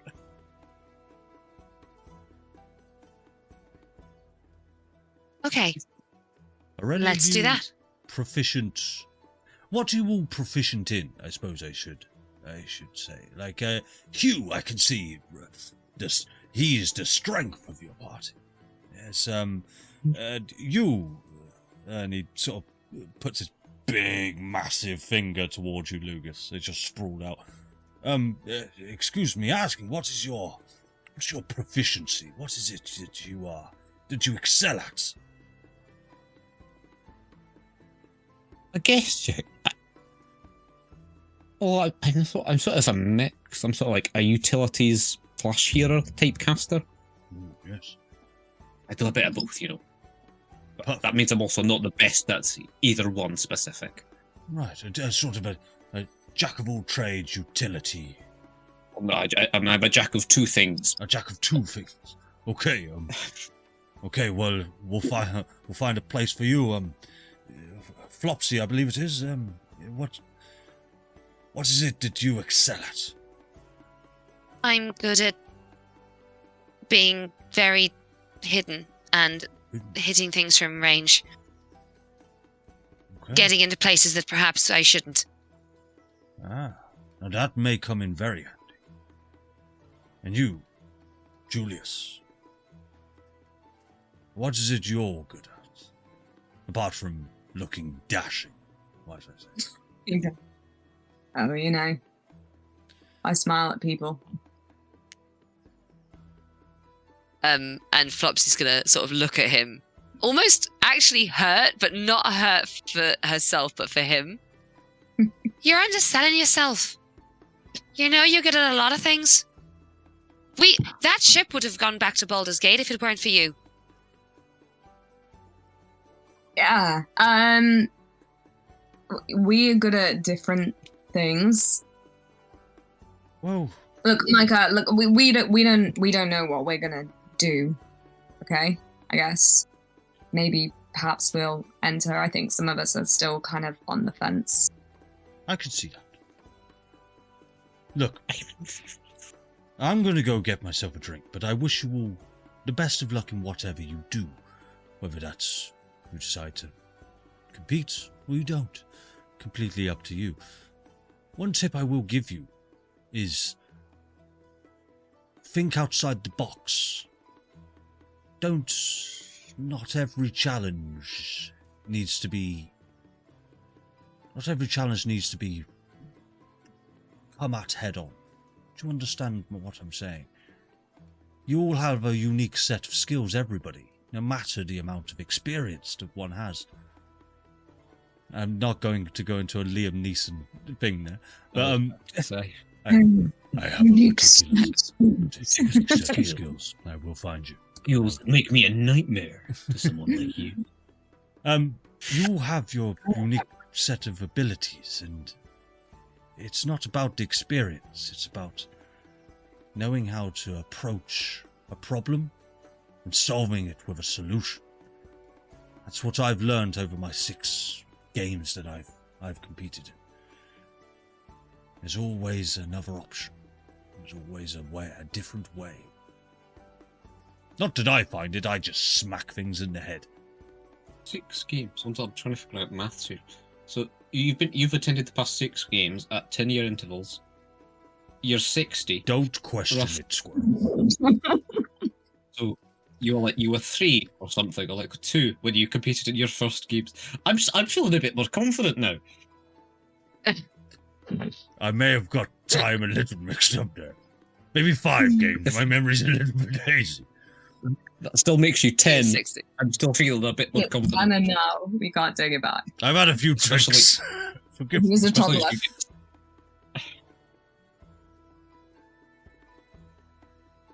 Well, whatever you do, come and seek me out.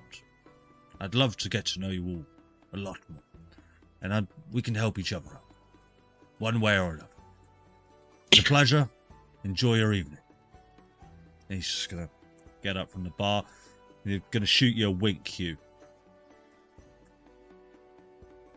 See you soon.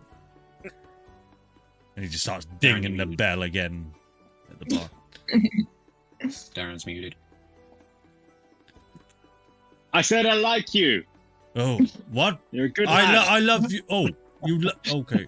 Yes, I like you too.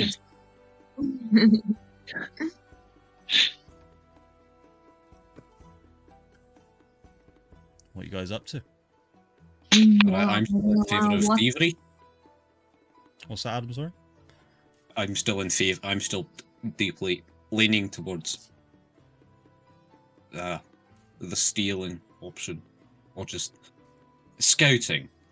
Scouting. See if we can find where they keep it. I really don't want to hurt my body. I'm rather frail. It does not take a lot of pressure. Perhaps let's go check out the big building. Was it the town hall that the guy went into? Was it a specific? City centre. Yeah, it was like it was in the city hall, and then he went up the stairs. Yeah, imagine it as Yeah. a grand city hall kind of building. Yeah. Perhaps if we check out the building, we can. Maybe it'll help make the decision as to what we do next. I think that's probably a wise decision. Sure, why not? Cool. You heading there I'm back. now, or So I'm going to say it's sort of around late afternoon now. That was probably a good time. Getting dark. Yeah. Hey. Lucy, the rooms. Is there we got rooms upstairs? Yes. Okay. We'll add all of this to the tab and we'll settle up in the morning. Does that work? Yes. Nice. See you later. Is there a key? No. Oh, okay. I wouldn't ask her any more questions. She doesn't seem happy. Does have this massive smile on her face, like it's the toothy more, just like that. Okay, let's go. All I right. guess. Um. Bye, Lucy. Hi. Later. And as you all sort of head out into the street outside the tavern, you'd see that it is sort of late afternoon now. A lot less foot traffic on in the streets, but as it's still late afternoon, you see people sort of packing up their wares and going in, but they very much are. Everybody's going back into their buildings now. Let me just pop us back to the little map a second. So yeah, you are right here, essentially on this street here. So you do have a clear line of sight towards the city centre and the sort of the side of the large council building, as it were. Yeah. So as you sort of all walk up the street, the crowds mainly all dispersed now, but there's still a good 80 or so people in this large city centre, so they are sparsely sort of dotted around. I could so climb. I'll tell you what, I'll put us back. Based on my experience, so I'm assuming it's this big building here that's Exactly that. Yeah. this. Yeah. Yeah. So That's exactly what it looks like. You guys are sort of over in this direction, down this little street down here. Mhm. Okay. How high is that? Oh, it's 200 feet. No, 100 feet. 200 feet. That's not going to work. Whoever's using the measuring tool. What do you mean? It's only no, 17 feet tall. Just up I could so to climb that. here, like where. I'm sort of looking at I'm looking at the scale of the people on the image, and I'm going to say, Okay. 40, 50 feet? yeah, it's anyone's better judge at height than I am. But yeah, 50 feet. The average person is about 6 feet. Yeah. So it's not that, like, what, 30 feet, do you reckon? I'll say 50 feet. Let's just say 50 feet. A nice round number. Okay. I mean, is that possible? Climb? I mean, Get a rope? I could definitely climb that. Like, if I dash, I can get up there in 6 seconds. In exactly 6 seconds. Quite roughly. I'm pretty good at climbing. The only problem is that we can't, but you could potentially secure a rope for us. Wait, hang Yeah, on. I wouldn't be able to hold on. Whoa, hang on. Before we all, like, scale this building, we're just having a look, right? We're not doing, like, a full-scale, like, incursion in the middle of the afternoon with all of these people standing around. No. We're just This is looking scouting. at different entrances. Okay. So when they see Hew climbing up the rope, they're gonna be like, "Hey, dude, what are you doing there? You know, there's stairs, like, right over there." What's around the back of the building? Can we get to the back of the building? Yeah, for sure. It is a building that is around all sides. There's foot traffic going all around the building. So as you move around the back, you sort of take a peek. There's maybe 6 or so people just sort of heading in either direction. And you do see the same sort of rear entrances you saw before when you come back from Derek's. Is 2 sort of smaller wooden doors at the back of the building. And they do have there is 2 guards posted at each of the back doors. But there's one sort of on this side of the building at the back of it, and then one at that side as well. And when we were inside the building, did we see where those doors came out? You never went inside the building. You were all basically right up here, right by the big double doors. But they were open, and you did see the grand foyer of 2 large ascending staircases going up to a second floor. And there were staff and sort of clerks inside the building itself. And it looks like more of an office space on the lower floor. How about Lugas climbs up? I mean, he's tiny. He's a squirrel, right? He climbs up. He has a little look around upstairs. We try and just go through the main entrance, and then I'll cause a little bit of a, something, and then you slip off and see how far we could get, or what the entrances are, or where this thing might be without us breaking and entering in daylight. You can do that, yeah. Lugas, you talk without talking. How far away? How does that work? Do you have to see us? I don't think it's done on sight, is it? It's just range, right? No, it's just distance. Yeah. Is it 20 feet, did you say? Or is it? Yeah, at my current level of strength, I've dropped off quite a bit. I'd be about 20 feet away from me, and then you'll stop hearing me. You could just take a look around.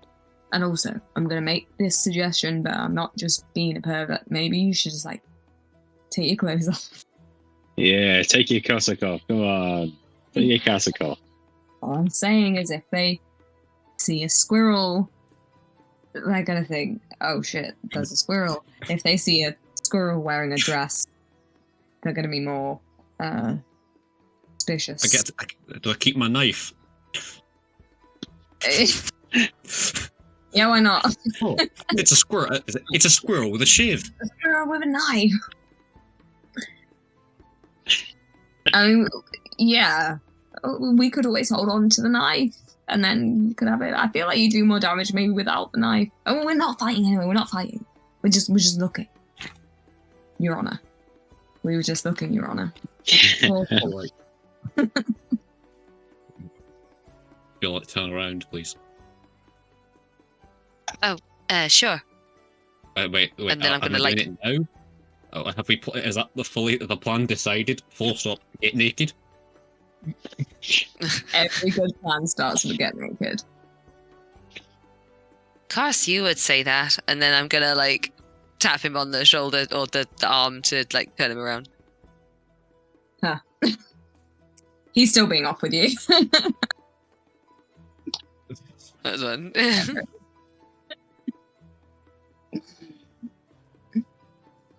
Okay. Strictly. Don't order me.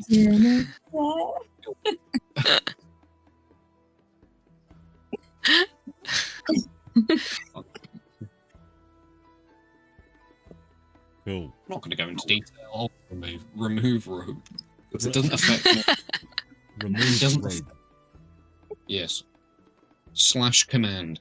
You just click and drag it off your inventory for me, and then. So, you want to climb now? All right. So as you sort of get up onto the side of this building, and all of you at this point, you start to see there is just the tiniest amount of foot traffic heading down this main street here, and it is quite a shadowed area. There's a sort of a tree overhead, and one person sort of walks past, and they just sort of look in your direction, and then just carry on walking. So there is just various people going, and you sort of find a gap where there's sort of just no people in the vacant vicinity, and then as you turn to face the building, Lugas, it starts as sort of this cobbled brick stone that you can very much find your grip on as you start to clamber, and as you start to pick up the pace with your ability to dash. How far can you?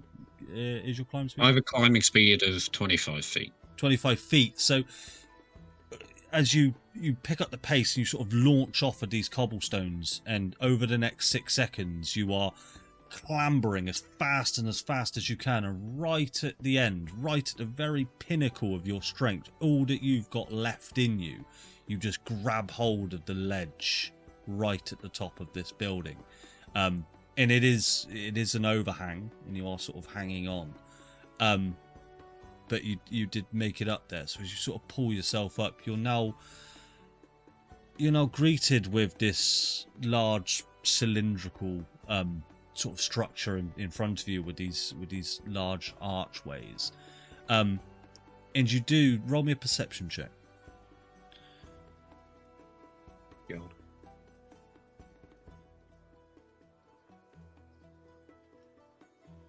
Oh, 21. 21. You do see 4 patrolling guardsmen circling the inside of this sort of cylindrical foyer or whatever that thing is. So yeah, you are very much on the outskirts. You are a tiny little squirrel. Not going to make you roll stealth just yet. Okay. They're just circling It's around. a cupola. A cupola. Yeah, I wouldn't have even ever known Who, that. who, what, when, where, how? Yeah. Oh, I don't think I've ever heard that word before. Neither have I. Now we know. So yeah, what are you up to, Lugas? Are they just walking in a circle? Yeah, Is there anything? there's sort of 3 of them patrolling, and there's one just sort of, let's just say he's here, smoking a pipe of tobacco. They're sort of darted across this room. That's for you. You're lucky you're not What would within your 20 wife- feet. What would your wife think of you if she saw you now? Oh, Okay. my mind's... You know what? Yes. You see him just sort of douse out this pipe and just sort of put it on the floor and stamp it out. And he walks back in. Made it worse for myself. Maybe. Nah. That you saved yourself. I've bettered a man's life. He had some strangely Scottish encouraging thoughts. But they're just walking. There's nothing in the middle of their patrol. That they're not actively guarding something. They're just guarding the edge. Yeah, they are just on a patrol, but you do see within it. It is quite dark in there. And you get there are sort of there's a few bookshelves and writing desks, but this is very much I'll say with a 21 perception that you do see some stairs leading down in the center of this room. But there's no off rooms either. No. It's just one big Yeah. upstairs. You tell that this is the roof essentially, where they come up and have a cig. Okay. Yeah, I guess I will try and sneakily approach. I want to go around this corner and try and sneak up here. Yeah, very much. So with your 21, you got the sense of sort of where everybody was, right, or that you can see there. So I'm going to say you take the path of the Least people. So for this, I will ask you to roll me a stealth check for me, please. Okay. +3. Oh, Magic inspiration. I don't even think about it. oh no. Sorry, my dude. Okay. I am a squirrel. I'll just run away. Well, yeah. So as you move over, sort of you move around the side of this building.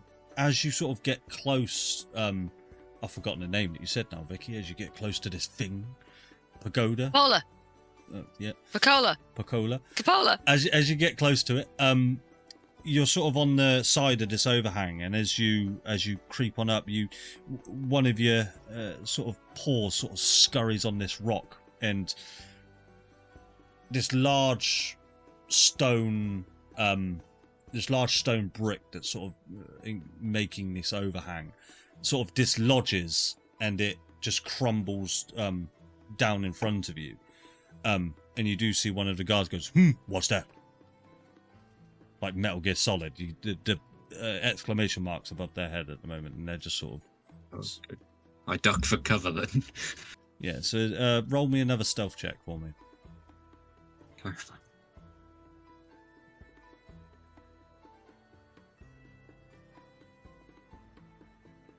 Oh. 12 total. Yeah, you see the guardsman sort of walks over to where the brick is, and he's just sort of inspecting this crumbled stone on the floor, and you can see him sort of contemplating, and he sort of just says, must have been the wind. There he does. But he is Yep. on sort of he's on active alert, if you can say that much. Like you can sort of see him sort of looking around. He's suspicious. Okay. Suspicious. We can't go together with suspicious mind. I have to rush you for what you're doing there, then, Lugas, because time sensitive matter. Make a decision. Okay.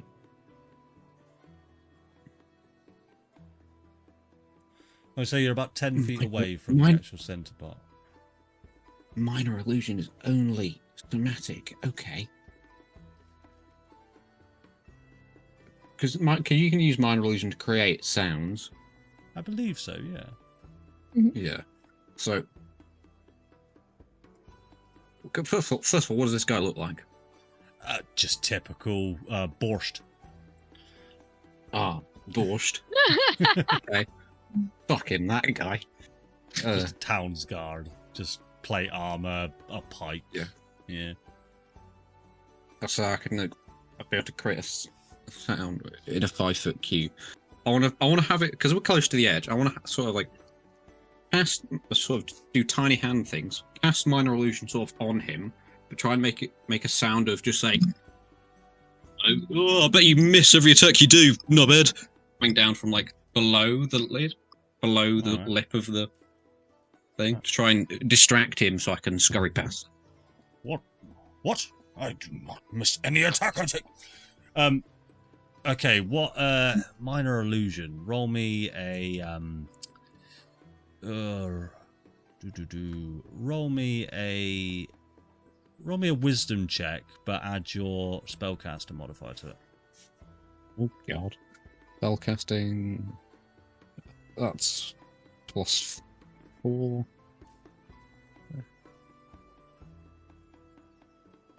So this +4. Nice. Which will be 22. Cool. So he gets down on his hands and knees and he sort of looks over the overhang and he just tries to look for anything. So he is very much on his hands and knees. So yeah, you are free to. You seem to have distracted him at least. Yeah. Okay. I will continue to sneak through, scurry past. Cool.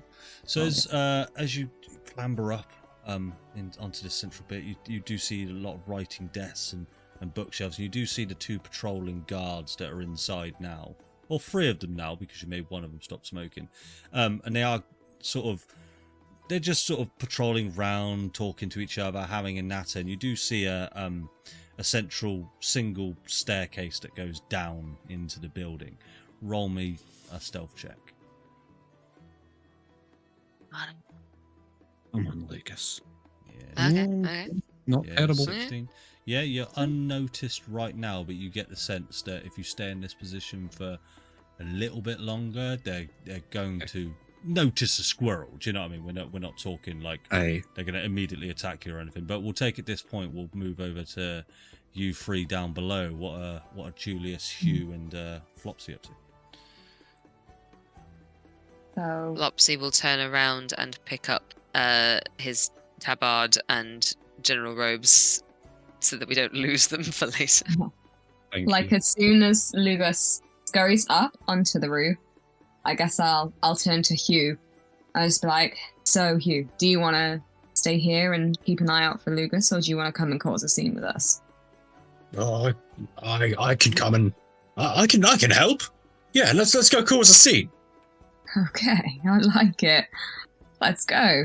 And then stride purposefully around to go to the main entrance place.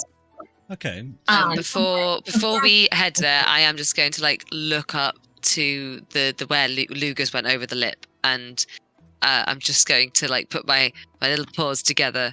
I'm just going to be like, I'm not a religious person. Here, if you're listening, please look after him.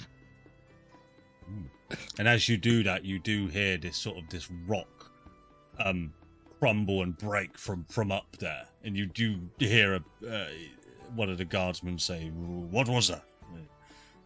Yeah. Well, I suppose it makes sense. He is just stealing himself into our building. Sorry, right? And then I'm just gonna. Cool. So as you guys head around the front, you see now, there's not a lot of people outside the front now. The crowds are completely dispersed. And as you look up these large sort of concave sort of stairways as they lead up towards the big double doors, you see just 2 guardsmen posted at the doors, and the doors are fully closed. To what? To the whole building? Yeah, to the whole building. Oh, okay. Yeah. Just walk up the stairs. Yeah. I'll do some looming behind you. And say, Oh, hi. That we were told to come and see Jemima. Jemima, and the city offices are currently closed. You would have to come back in the morning. No. She told us specifically that we needed to come back before the And morning. I'm telling you specifically that the city offices are closed now. And she doesn't live here, but if you know of a private residence, you can seek her out there. But city offices are closed until the morning.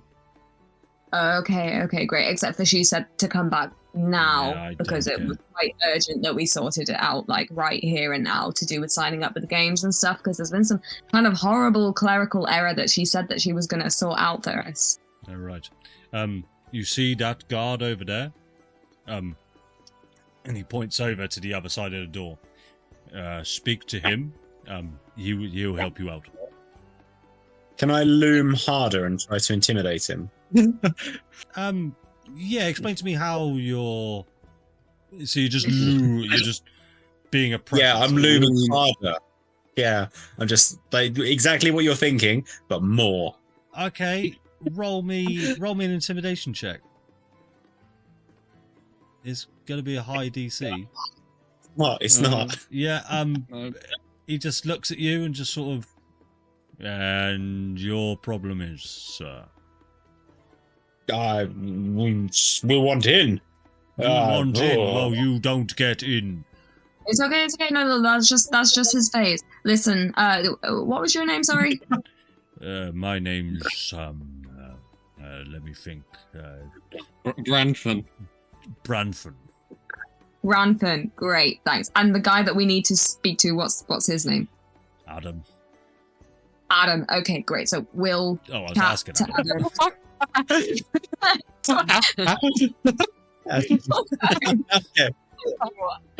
Yes, that's a good name. Yeah, Good that'll do. choice.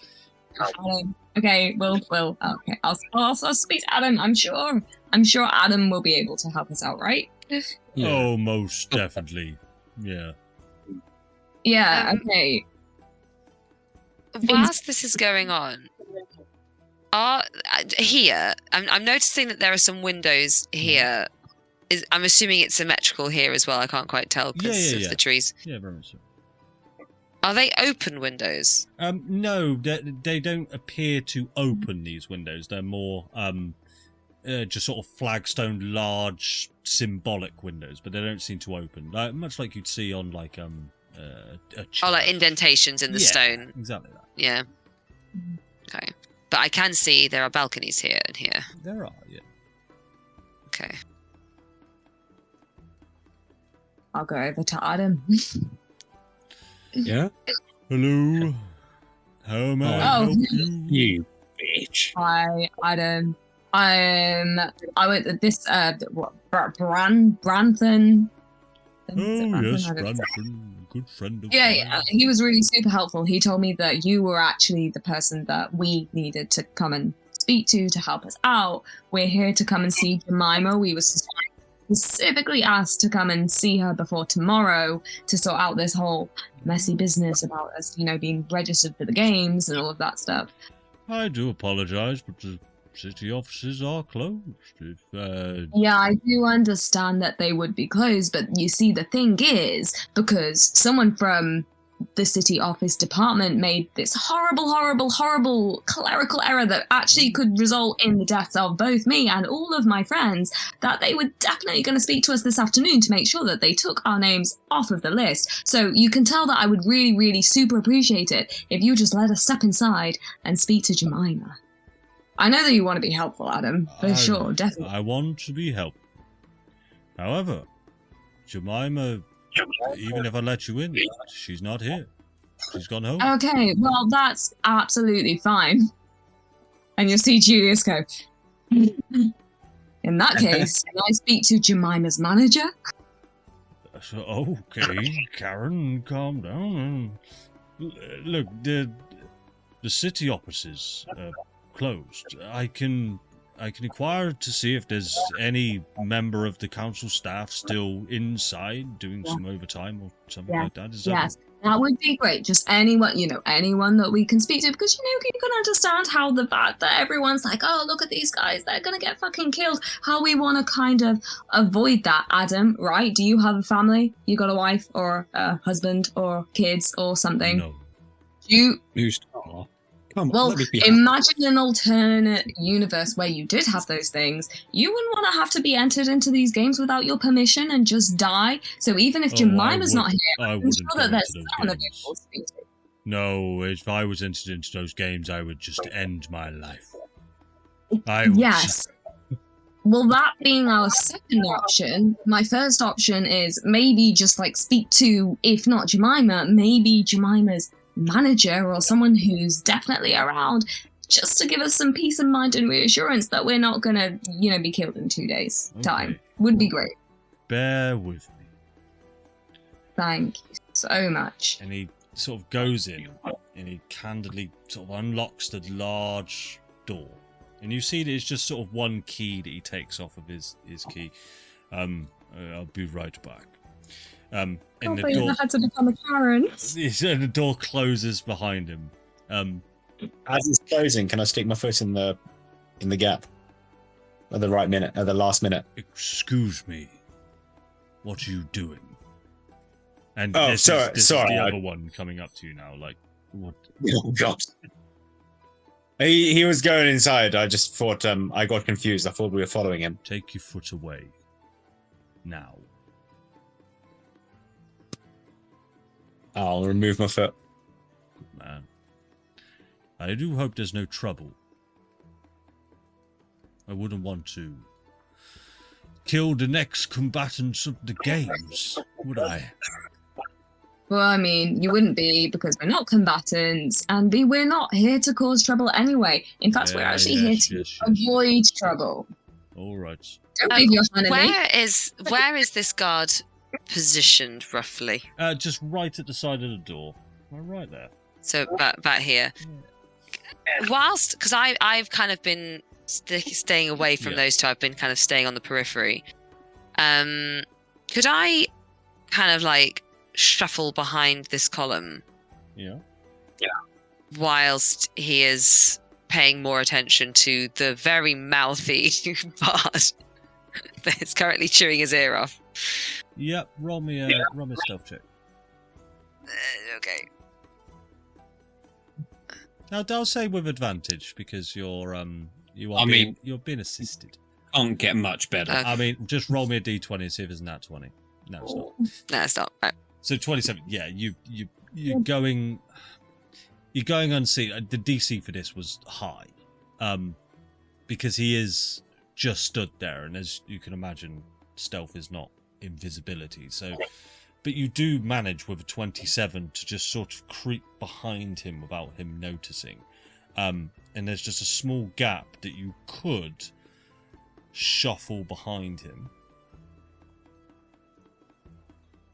Would that give me easy access to the doorway, or would I still? I'm gonna say probably. I in my head no, because the other door's open, so I'd have to go around, and he's looking in that direction. Exactly that, and the door was only open for a brief second. And then Hughes put his foot in. So yeah, you wouldn't be able to enter the building, but. Could I, seeing where the other guard grabbed the key from in his uniform, could I try to steal the key from Brantham? From where you currently are, undetected, behind Brantham, you do see he has a ring of keys. And you're very, very close to him now. That you see it's probably about 6 to 7 keys on this ring. If you would like to, make me a sleight of hand check.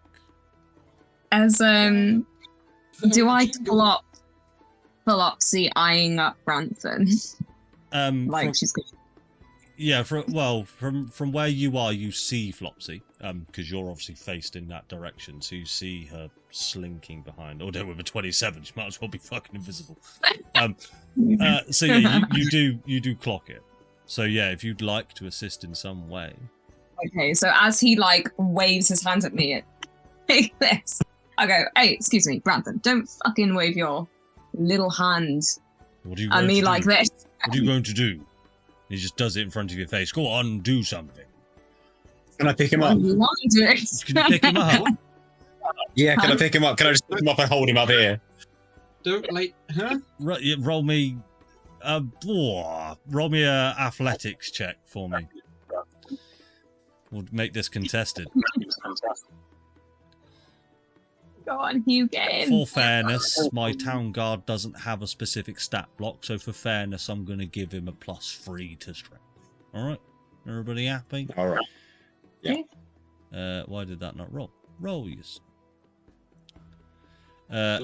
Fifth. Oh. Well, I'm going to say so. Your strength modifier is +4, so you do win that contested strength. So. Yeah. So Oh yeah, as +4. he's, Yeah. as he's being lifted up, and I get better coverage of the belt, could I? And obviously he's being jostled, so he's going to be expecting movement I'll anyway. shake him a bit as well. Yeah. So. Yeah. Could I? Yeah. Roll me a sleight of hand. DC. I'm just so right. Either. Yeah. Just roll me a sleight of hand, and I'll say the assistance has lowered the DC a large amount. Yeah. Oh, Jesus Christ. Yeah. You Yes. slinked it straight off of his belt. Not a clue. And as I'm lifting him And, up, I just say, "Oi, you small person! If I wanted to, I could just throw you across this courtyard." And then once Hand me now. and I put As him in the down. and chaos, pat I'm him just on the gonna wink to Julius and then slide back around the column. Strike 2, big man. It's only because the people want to see you in these games that I don't slice you down. And I'll punch him on the shoulder and I'll say, "Huh, no hard feelings. It's just a joke. Just playing with you, little boy." Little boy. Little bit me. Julius is like, Like I said, strike 2. well, Hew can only count to 2, so we better not get any more, right? True. 3. Should we come back tomorrow? I suggest you But come when will Jemima be in, though? in the morning. I'm just going to drag out the conversation as long as I possibly can and be really super annoying. What I could do is tell you where she lives. I mean, No, Flopsy's gonna be going. I thought you'd got. Oh, I thought you'd gone inside. Sorry. No. I'm behind the column. Oh, in that case, yeah. I'm not dragging out the conversation. Yeah, no, we're good. I'm not a creep. I'm not gonna like go to her house I anyway. Your wasn't going friend. to tell you shit anyway. Fuck off. I love to see a man happy in his work, Grantham, and regardless, apparently your friend's gone inside to go and Adam's gone inside to go and find us somebody anyway who is hopefully going to be more use than you. So you can just go and stand over there in your little corner. And it is at this point that the door does open, and you see Adam comes out, the guardsman, and this slender male with a pale, gaunt face, large black eyebrows that stick out from his face, and long, stringy grey hair, much like the drow you encountered on the Harmony airship, comes out. I believe you have requested the manager. I am the manager. You look like a manager. I am the manager. I've got a badge. What can I do for you? What's your name, friend? Bert. Bert.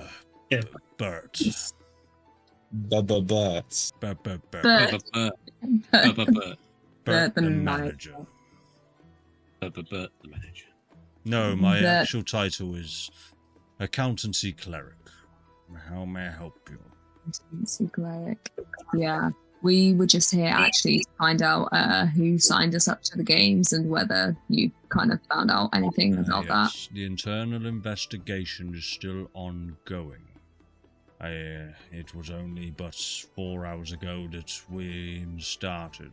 I am afraid you will have to give us more time. Please bear with us. Patience. We will have this sorted. So good to hear. Okay, great. Thanks. Seriously, that was it. Just walk away. Holy shit. That was it. See, Brantham, it wasn't that hard, was it? Oh, fuck off. No. And we'll cut back to Lugas. Lugas, what are you up to? I mean, I feel I'm going to try and gain high ground. Okay. Oh, because I'm assuming that when people are looking for patrolling, they aren't looking at the ceiling or high on top of the wall. That's probably Yeah, so their you, least search for. these archways have sort of these columns in between them, so you could quite easily sort of scurry up and get into the attic area. I don't know, the ceiling area, the dome part. I guess I'm just like, are there only the guards here, and that's the only people here? Yeah, you only see guardsmen. Okay. Clones So of borscht. I mean, I'm really, we could probably take this place, if I'm being honest. You want to try? I mean, if they're clones of borscht. True. Yeah. So as you sort of scurry up, yeah, you are very much in the shadows.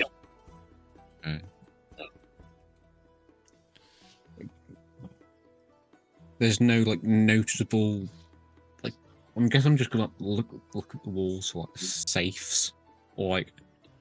No, it very much is. It's just sort of a rooftop seating area where you get the sense from the writing desks. It's just sort of where the staff people come up to sort of just get a bit of fresh air and to just do some writing. So you see the odd writing desk, bookshelves, a waste paper bin, but very much central in the centre of this. I've forgotten the name again, Vicky.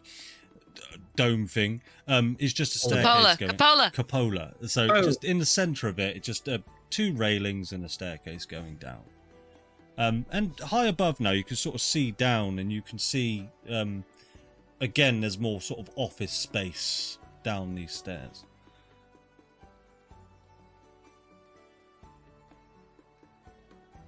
This doesn't seem very useful.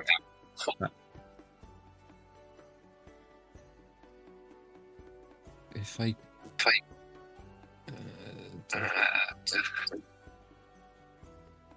don't have any space. Tell you what, make me a perception check, Okay, thank you. because you've been here for a minute or so, just sort of observing. 13. 13. You sort of take a minute and you observe the pattern of the guards, and oftentimes they sort of patrol around, and when they sort of meet up and converge, they sort of just have a little bit of a chatter amongst themselves before they go back to patrolling again. You do get the sense that would be your moment to dart down, but it would come with risk. Like, you would have to be sneaky about it. Are they chatting about anything specific?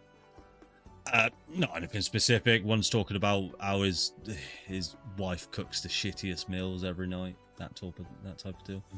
Was he the same one who was smoking? Yeah. We're going off the cuff here, guys. I didn't prepare for this. I'm just saying. I don't know if that's apparent. I mean, sure. If I guess I will take a dive if when they all sort of just turn away from each other, away from the staircase, I guess, to go to their posts, I will, from my high point, land with pure grace. All right, I'm gonna need a acrobatics and a stealth check for me, please.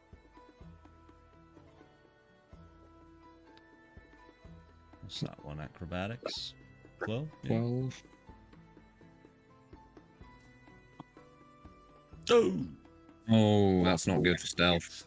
Yeah, that's not good for stealth. So, as you sort of leap down, limbs akimbo, you're sort of floating down with your flying squirrel-like stature, and you land, and as you land, you just accidentally knock one of the writing tables, and a book just lands on the floor, and the guards immediately turn to you and are looking in your direction.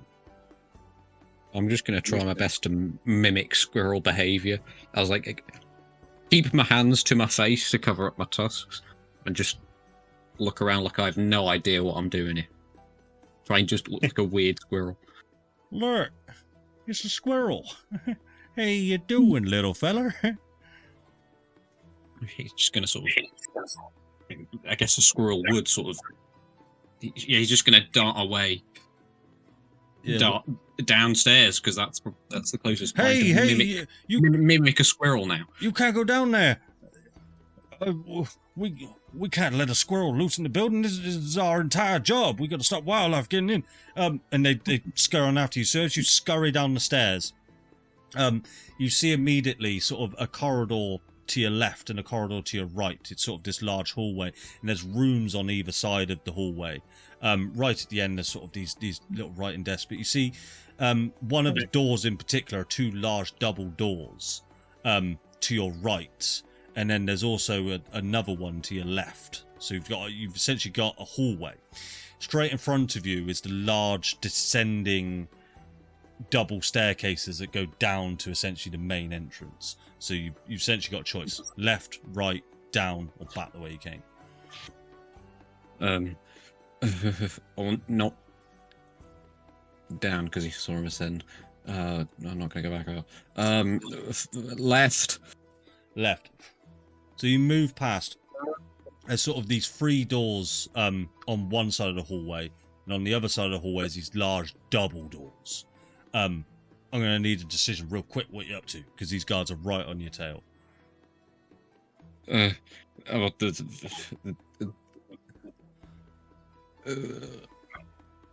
gonna go for the big ones. Are the double doors open? No, all doors are shut. I trust my. I guess I just need to get them off my tail. So I'm just gonna dart into the closest one, which would probably be one of the three smaller ones. Okay, so also I feel like I'm probably more able to get open those doors easier. Yeah, so as Chunky wouldn't. All right, I'll tell you what then. Door 1, 2, or 3. Ooh. 2. 2. Go for the middle. You move up to the door. It is locked. I am playing this completely fairly. One of them was unlocked. All right. I'm just calling it. You jump up to the door handle. You try to sort of turn it without being inconspicuous that you know how to open a door as a squirrel. And it is locked, and the guards now approach you, and they sort of, one of them tries to pick you up. Do you want to try and contest? Do you want to try and struggle? I mean, you can roll me a dexterity save and throw to try and avoid this large gaping hand try and pick you up. Well, I was tempted to nip him. You can nip him? Yeah, I'll attempt to nip him. Do Ratatusks have any sort of, I don't know, racial attack abilities like bite or something like that? Yes, I have I specifically have a thing called for some reason it's called Shark Tusk. Yeah, go ahead and use that, and we'll just sort of well, don't worry about using it, but we'll just say it's just a short little nip, and you just roll your attack though for me. Okay. I'll hold the psychic damage. Hold the psychic. Yes, please do. What's up? Should just do it should just do 1 piercing damage as default. Yeah, just minimum. So let's see if you hit, because we're using D&D rules. You know. 50. Yeah, so it hits. So you just want to do sort of the minimum, sort of nip him in. He takes you by the sort of scruffy neck, and as you turn around, you sort of nip his finger, and he does let you go. What do you want to do?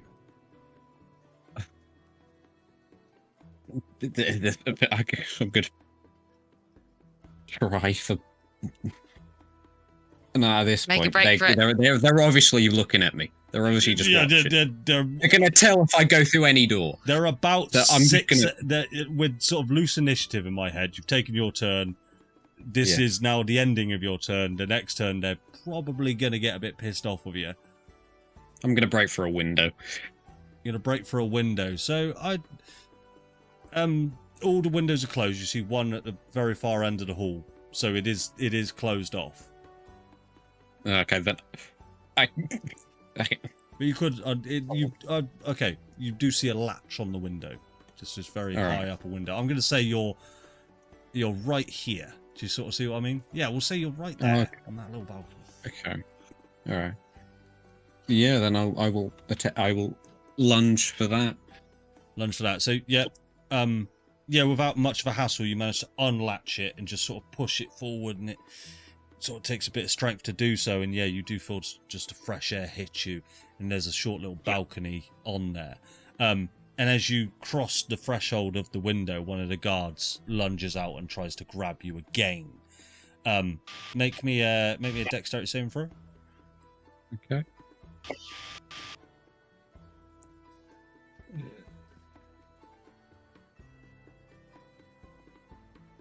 Yeah, so with ease, 18. you avoid it. He doesn't quite grab you, so you're now just on this balcony as they're looking at you. And he's starting to unlatch the window to try and get you. What do you want to do? I think I'm just gonna scamper because I can climb just across the front, like go over and under the balcony. And I just want to scamper across the wall and see if I can spot my party anywhere. Okay, fantastic. So as you do, at this point you'll hear the commotion, the Karen-like nature that Julius is presenting at the front. So you can very much hear Julius arguing and asking for a manager. I will get within 20 feet of Julius. I'm just like, progress report. There's nothing on top floor. Some locked doors on second floor. I don't trust my skills. I got noticed quite quickly. I don't really trust my skill. If we can find a way to get here, I know when there's less people, that'll be aces. I can send a message back, right? It always a message or just I said that when I casted message. I didn't just telepathically communicate. If you cast a message, I'll respond. It's okay. We got what we need. Let's get out of here. Okay. Can I have my clothes back? I feel very exposed. Why? I suppose at this point, which is amazing. We've tangented off like this, which has been amazing, by the way. I've very much enjoyed it. You do hear some sort of commotion coming from this sort of westerly direction down here, and you see some people looking surprised, and people are sort of rushing down towards that way. It's about all you see from where you are. Lugas sees that. You will see it from where you currently are. Where is it coming from? So you're all currently here, and it's coming from sort of down this way, down here. Okay.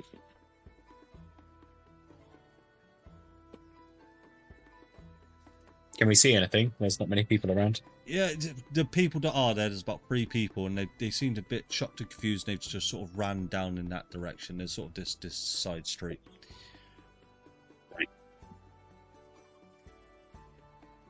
Do we hear anything that they're saying? Like, he went that way or something. Like, is there any kind of narrative to it. Make me a perception check, Flopsy.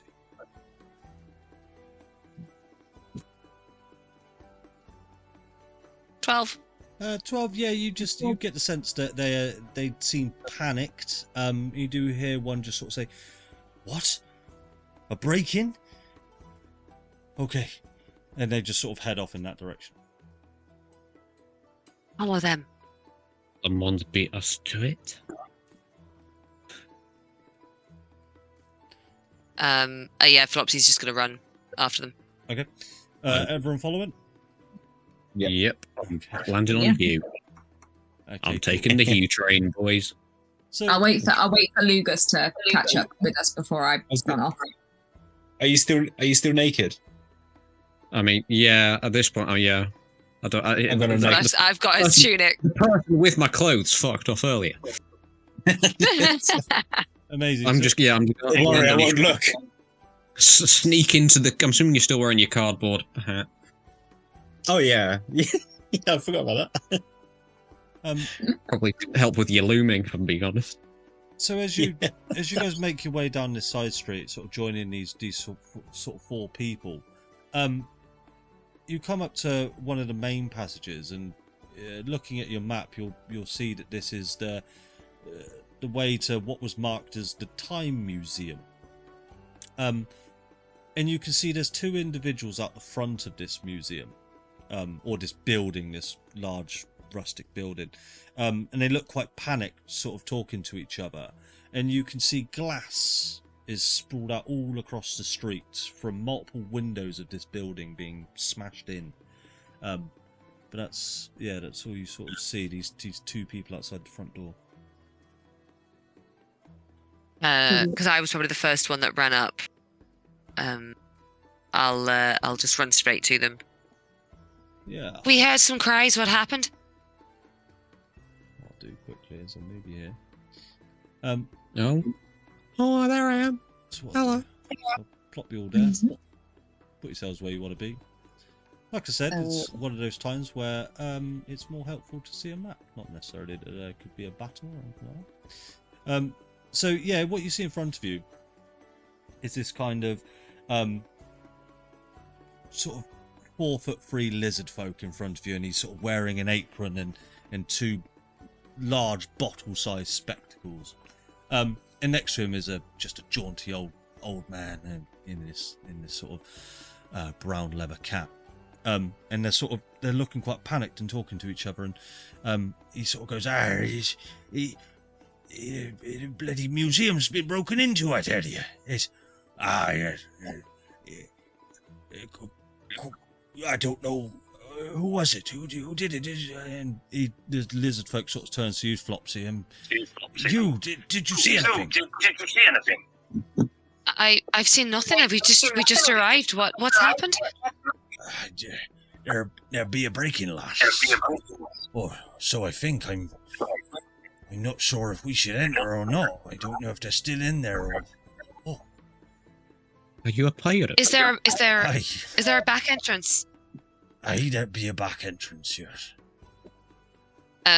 I'll turn to Hew.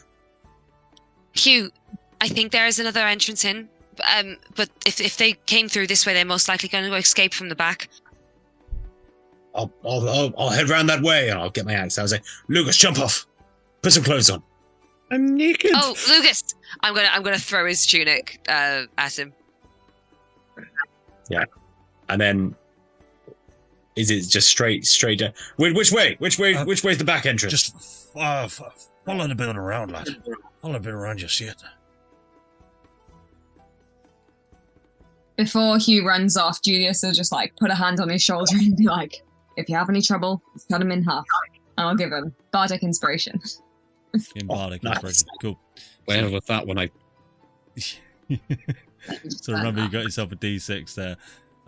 So Hew, as you make your way around the side of the building, yeah, you see this building goes all the way around. You see these large double doors on the side of the building as well. You do see a couple of windows as you sort of move past, but you don't quite see anything in there. And as you move around the back of the building, like you are there, I'll pause it where we are. You do see a lot of crates and barrels stacked up around the back of the building, but you don't see any sort of windows or doors from where you currently are. And the chat will turn to you again, Flopsy. Hey, well, if you didn't see anything, yeah, I don't know. We don't really know what to do in this situation.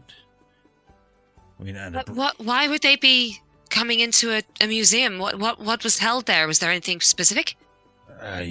Just relics of the old ages. It's a place where families come to view our history. You know what I mean? There's nothing. Are there any real value in there? Are there any Argon relics? Argon. I mean, we have a couple of the old Argon droids for sure. They're quite the spectacle. Where are they? Yeah, I just they're exhibit number 3. They're right at the back. Flopsy's going to turn to Julius. What do you think? I don't know. Is it open? Can we go inside? I mean, yeah. And he takes out his keys and he unlocks this front door for you. And he sort of just backs away. It's be careful, lass. They could still be in there. No worries. We're good company. And I'll sort of head towards the door. All right, you'll head towards the door then, and then they all sort of back away to there. All right, just quickly then, Hew, what are you up to?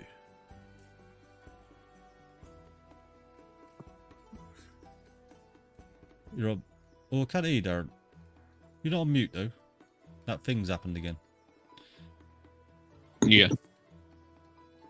Plus, we were echoing through you a minute ago. Yeah, I thought I'd put them back on, but they sometimes struggle to reconnect. Hugh would have taken the back entrance literally and would have run right to the back of the building, and then not seeing a door would have gone, "Oh, it was that one," and then he'd turn back and run back down towards the double door. Okay, fantastic. So taking a better look at this double door now, you do see it's closed. You don't see any kind of a struggle back here, or there's no broken glass out on the street or anything like that. So yeah, you don't get the sense that this door's been muddled with in any sort of way. So you're there, Lugas and Julius. What are you up to? I'll just be following Flopsy, I guess. I'll be following a bit behind, trying to shove me dress on. Okey-doke. Tripping over me robe. All right. So as you open the door, you do instantly see this pale, gaunt figure, and as he sort of turns his head, we're gonna jump into loose initiative here. So Flopsy, as you were the first one to open the door, what would you like to do?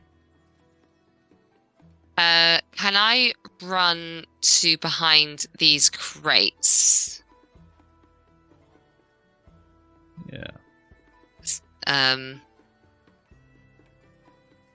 What's going on here? Who are you? None of your fucking business. Get out while you can. Why? What are you gonna do? Fucking kill you. Stay out of business that ain't yours. Do I recognize him at all, or is he does he look like any of the drow that we saw earlier? Yeah, very much like the drow, and he's very much dressed in the same way as the drow you saw in the Harmony. Make me a perception check for me. And the bastard cat. 15. 15. Yeah, you notice on his wrist the crown symbol of Digritz. Why are you so far out of Baldur's Gate? I can ask you the same thing.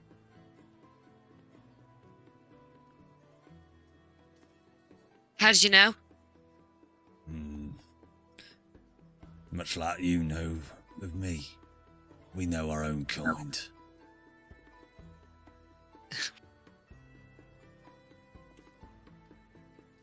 What business do the Gritson have in Neverwinter? You only ever really patrol the streets at Baldur's Gate. To reach this far is very outside of your normal jurisdiction. And he sort of turns to face you now, and you can see him sort of, he's got this dagger in his hand, and he's sort of just, sort of flinging it up in the air. Let's just say we've got, a few errands to run here in Neverwinter. But none of that is your business. Would I know who the leader of the Gritson is? Roll me a history check. Mr. Gritson himself. David Gritson. 12.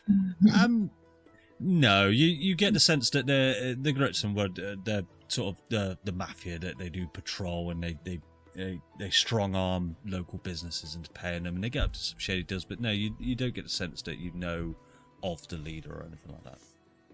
Okay. And these two creatures that he's got with him, what do they look like? You don't necessarily notice them as creatures. Yeah, they are just more suits of armor that are sprawled out. So now you're in this museum. It's a very unique museum in the sense that there's just stacks and stacks of boxes everywhere, where it looks like they haven't sort of finished laying out everything yet. It's sort of a museum sort of halfway built. Does that make sense? So it's not it wouldn't be open. It was on its way to being made. Yeah. Would me and Lugas be like by the door yet? Yeah, I'd say at this point I'll unpause, plop yourself where you'd want to be at this point, including you, Hew. I don't know if you want to try the door, Hew, or anything like that. Yeah, you would do. You would do. Yeah, go ahead. So you can place yourself where you want to be. So yeah, Hew, you see exactly the same. Just these boxes, and one of the boxes to your right just has this almost like brasswork steel cylinder in one of the crates, and it's got a small dial on it that indicates steam pressure and things like that. Okay. Would I have heard kind of some of the conversation that's happening in the other room? You'd hear the tail end of that conversation, maybe. Yeah. You wouldn't have quite got the context, but. And have I been noticed? That have the doors opening been noticed? Is the guy I can see turned around to see? No, he's in conversation with Flopsy now, but you will see as Julius and he hears the door, he will put a hand on his blade, and he will just say, "Look, this is none of your concern. We'll be out of here in a couple of minutes. I suggest you all leave." It just seems a little odd that there are now at least 2 Baldurians outside of Baldur's Gate, where most people just tend to stay. And it also seems very odd that you've come to a time museum which has relics of an age long gone that is very similar to the one that we lost. It's very coincidental, wouldn't one think? Aye. It might well be. But enough questions. Fuck off.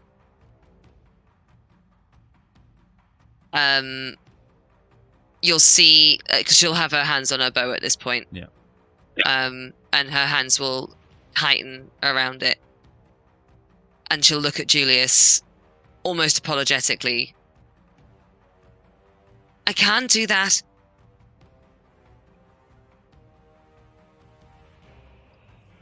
All right then. Can I prepare a spell? as I get the look from Flopsy. Yeah, what I'll say, we'll go into initiative rather than go for sort of a surprise round. because what you're thinking there is sort of holding an action. We'll go into we'll go into initiative and we'll see how things lie. Because you don't really get the drop on him or anything like that. So yeah, everyone roll initiative for me, please. Holy moly, Jesus!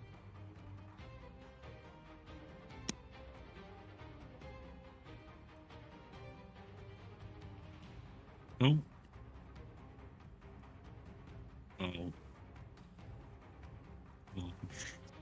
Oh, whoops, did not mean to move myself. So, Julius, it is over to you first. It worked perfectly, I guess, anyway. Yeah.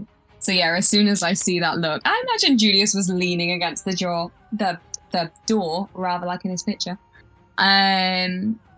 Okay. And as Flopsy tightens her hand around her bow and gives him the apologetic look, he'll have been preparing a spell right away, and he'll just look at the drow and he'll say, what will he say? On your knees. And I'm going to cast command. Okay, go for it. Let's give it a go. What's the DC? I believe commands whiz save, right? Yeah, 14, right? DC 14 wisdom. Doesn't have the best wisdom. But he's got no modifier. Okay, so what was your command word, sorry? On your knees. It's similar to a grovel. Yeah, that's fine. Okay, I believe that'll take effect on his turn. So that's your action? Mm-hmm. Yeah. Here's my action. What is that? That's a Tin Man? Yeah, right now you just sort of see that as just a as part of the museum. Cool. So I'll move up to here, to here, I guess, in like kind of in front of Flopsy, and I'll just draw my longsword. This is a good question. I think I can only use one, right? I can only do one attack. You've used your action, so you No, not on this round, but I mean, I tell you what I'll do. What I'll do is I'll take cover behind these boxes here, and I'll get one of my longswords out and a knife in my other hand. Okay. That's about it. We'll get to that. We'll get to that. Yeah, don't worry. So, 2 weapon fighting requires. It's only. Yeah, I can't do it yet. I don't think. Don't worry, it's fine. Yeah, we're all good. We're all good. I know. Don't worry. Yeah, we got you. Is that everything, Julius? Yeah. Okay, so it is over. I just take cover behind the boxes, like I'll duck down so I'm in cover. Cool. So it is over to him, and you see him draw a blade, and he's about to sort of rush towards Flopsy, and then his eyes just sort of go wide, and all of a sudden he just sort of just gets onto his hands and knees and just puts his head to the floor, and that'll be his action. Hew, it is over to you. Wow. Okay, but he did draw a weapon on Flopsy. Yeah, he has a weapon. He was indicating that he was about to rush. Excellent. He's got a knife.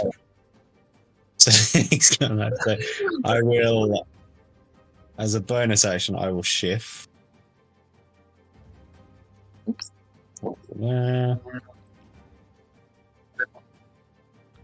Okay, does that do everything, hopefully? And then I will take a couple of steps through the door and lob a javelin at him. Javelin at him, alright. So I'm going to say, because he's groveling, I don't know if this is the actual rules for grovel or whatever, but as he's on his knee, do it with advantage. With advantage? Counts as prone. Yeah, then if he counts as prone. Yeah, Well, actually, if he counts as prone, then technically it's disadvantage, right? Sorry, that's not the range attack. Yeah, so yeah, actually, Q, it would be disadvantage because he is prone. Cool. All right. Well, yeah, I'll do that anyway. Disadvantage. Ooh, nasty one. That's going to miss me. No worries. And yeah, I'll end my turn there. Okay, fantastic. Oh no, I won't. I won't. Oh, sorry. Can I just move towards him a bit more? Yeah, go for it. I think I took 10, so we'll go 30 up to there. So as you get up to there, you see this large, dark, gaping hole in the centre of the room. Very ominous, and you can feel heat coming from this hole. That's about all I'll say for that at the moment. Flopsy, it is over to you with Lugas on deck. Okay, I am going to hold my action, which will be an attack, until someone gets within melee range. So I'll wait until Hew, most likely, but any ally gets within melee range, and I'll attack him. So that's holding your action. You still can take a bonus action of movement if you want to. No, because I'm sort of undercover a little bit here, aren't I? So I'm gonna kind of I'll stay there. I don't think the only thing I've really got is I think I've got a couple. I could hop. Okay. But I think I'm fine. Okay, no, Lugas, over to you. Okay. I'm just gonna. Would I be able to climb on top of that box there? Yeah, you can jump onto Julius's shoulder and just sort of hop up onto that box. Okay. Is it letting you? I collide with an wall. There you go. From my high position, can I see into this hole? Oh no. A tiny bit. No. It's a dark hole. Very dark hole. Quick question. I can kind of see something here. Am I supposed to? Yeah. Okay. So what you see there, Hew, you would have seen this as well, is this brass humanoid construct.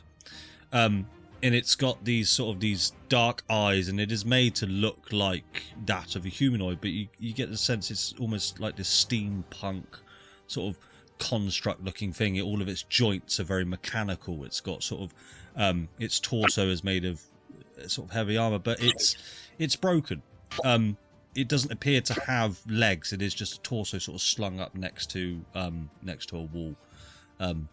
Yeah, that's sort of all you see at the moment from where you are. Okay, but I have. It looks inactive, not a threat. Yeah, completely inactive. Okay. And then I will also hold an Eldritch Blast in case he lunges hostily in any direction. Okay. Yeah. Including backwards. Okay, so two held actions there then. Julius, over to you. Okay. If you're like... Just a quick mechanics question. Is command at the end of your turn, or is it the start of their turn that it wears off? I can check for you. It's here, hang on. Blah, blah, blah. You speak one code. The target must succeed or follow command on its next turn. So it just follows it until its next turn. The spell has no effect. Yeah. So it is. Okay, so he's free to do what he wants on his turn. That's fine. Go ahead and make your turn. Yeah. So if you want to like shove or like kick someone over, is that an action or is that part of your movement? A shove is an action. You can shove him in the hole. Okay, no worries. I want to try and hop over these crates. Yeah, easily. Jump out from behind the crates. And kind of as I jump over, I want to try and like stab my long sword into this bloke. He's in melee range. He is, certainly. So what I'm going to do is, Julius, you make your attack first, and then we'll deal with our held actions. Do I get any advantage because he's prone or anything? Yeah, he is prone, so yeah, you can hit with advantage. What am I doing here? I'm sorry, I'm being stupid. Short sword, that's what I've got. Okay, hang on, let me target this guy first. You'll be so proud of me. Target. Stabby. Yeah, that's definitely going to hit. Cool. Damage. Damage. Oh, hang on. Don't worry. No? Let me Really? check something. Done alright? 4 damage? Wait. Once per turn, you can hit a target with a weapon. You can roll the weapon's damage dice twice and use either roll. Okay, I'm going to use my Savage Attacker. Okay. To roll another one and then use whatever the higher is. Okay, Great. so 6 plus 3. Yeah, that's max. Alright, so that'll be a 9 total, so he needs to take 5 extra damage. Or he didn't actually take any damage there, so I will do... Okay, fantastic. Flopsy, held action. Someone's in melee range. Go Excellent. For it. He is, however, prone, isn't he? He is classed So as it's prone, disadvantage, on a which range. technically means that I don't get sneak attack. Oh well. Do we want to murder them? Is it? You still Yeah, get it if someone's within 5 feet, right? I If, do, but I don't get it if I'm at Yeah, disadvantage. you have to roll at disadvantage, sadly. Well, I've commanded him to do something else depending on that. But never mind. That will hit. Oh, Jesus, right, Yeah. okay. Not wearing heavy armor Oh this no. time. 10 damage. Fantastic. This guy he's on the floor and he's just been pelted by an arrow, javelin's flown over his head and short sword's plunged into him and he's sort of bleeding out as he's groveling on the floor, but he's looking pretty hurt.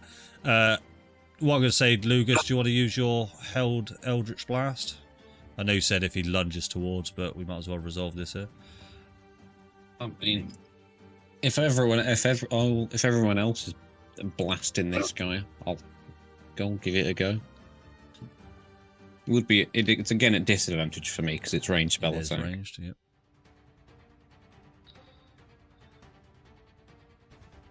Ah, I'm blocked by a wall again. I should really stop climbing things. It's what my carry hammer did. Oh, that's it. Isn't it? Oh, that was meant to be with disadvantage. I'll just roll it again. Yeah, just roll a d20, mate. Oh, I rolled that again. Whoops. Yeah. Okay, hits. 18 or 18. Yeah, I'll take the first one. Oh, It hits. 5. 5 Force points of damage as the Eldritch Blast flies out and just sort of cracks him in the side of the head. Let me just pop you back on there. Okay, Julius, it's still currently your turn. Yeah, bonus action, a little bit of movement left. Oh, shoot. Okay. We're just resolving some held actions. Yeah. Okay, so I've attacked. Bonus action. How bad does this guy look? On his last legs, he is bleeding out. Okay. Or over him, you will see his death. Yeah. Okay, I'll say to him then, we can stop this all right now. Just need you to answer a few questions. We'll see what happens. Because he's currently groveling. So what I'll do is, if you want to end your turn there, we'll move over to him. And it, sort of on the floor, he'll sort of hold his hand up. Okay. I'll answer any questions. What questions? Can I stand up? No. Are you going to allow No. me? Okay. Oh, fucking hell. Okay. Flopsy, you know more about this than we do. Okay. Why are you here? What are you after? Argon. I'm here for the Argon. Where is it? There's 2 droids here. I've been tasked with taking them back. By who? By our leader, the Gritzen. Do you know his name? Aye. Make an intimidation roll for me. Me? Yeah. Can I assist Okay. because I've got my sword in him? I'm gonna say you guys have done your assisting by beating fuck out of him. So let's see if Flopsy can sort of drill the details out of him. Oh, 19. Salem. Salem. Gritson. And why is he so keen on getting a lot of Argon recently? I mean, I'm not going to say that it's not everyone's prerogative in Baldur's Gate, but he seems to have become very, very active about it recently. I have no idea. None. I've just been tasked with bringing them. Did anyone else come with you? No. Is he lying? Make an insight check.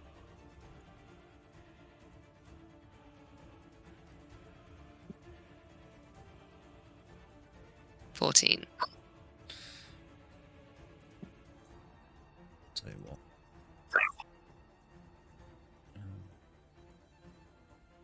Yeah, he's lying. He is lying. Hardcore lying.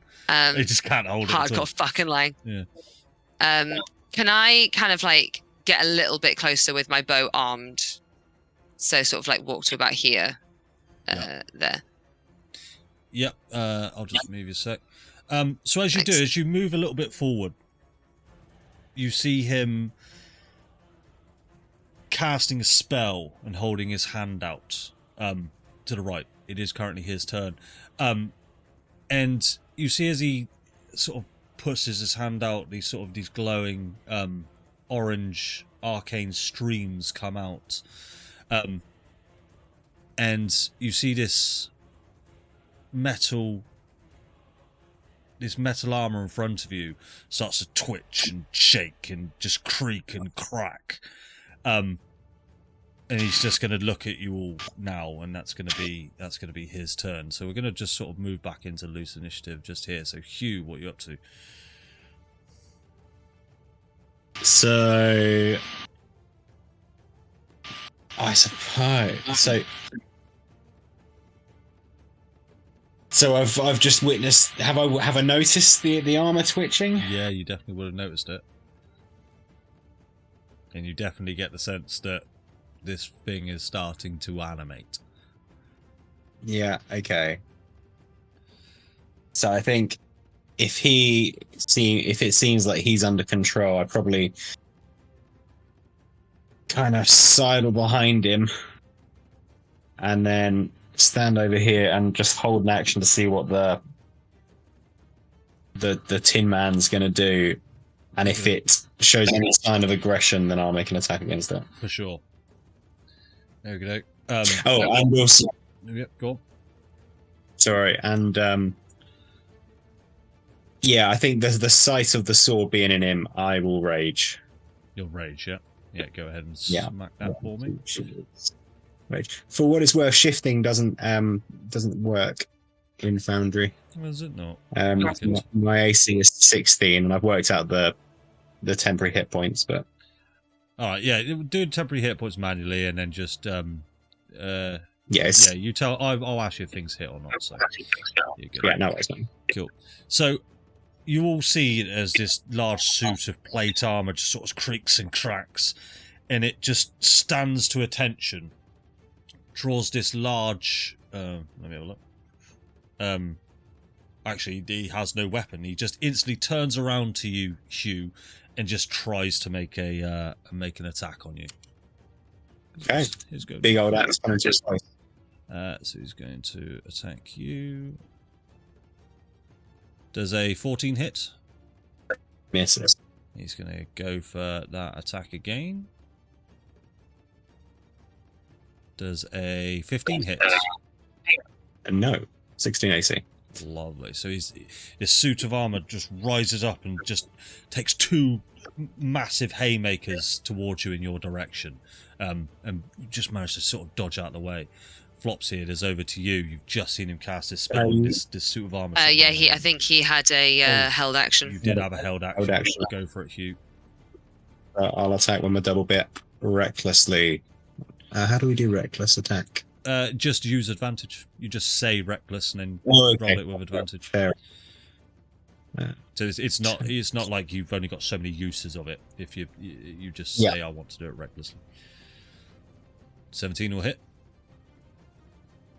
Oh no, wait, you didn't target him. 17 misses. I'm sorry. Oh. 17 misses. Okay. Were you targeting the drow, sorry, or the armor? Oh no, the armor. Yeah, it'll miss on the armor. Sorry, mate.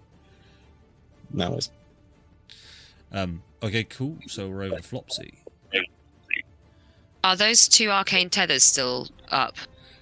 No, so he used his 6 seconds, so he's sort of purged the energy into it, and now he's sort of looking at you all now, knowing what's about to come is imminent death. But that was sort of his final thing that he would do. Okay, I will point my bow at him with an arrow, obviously. Who came with you?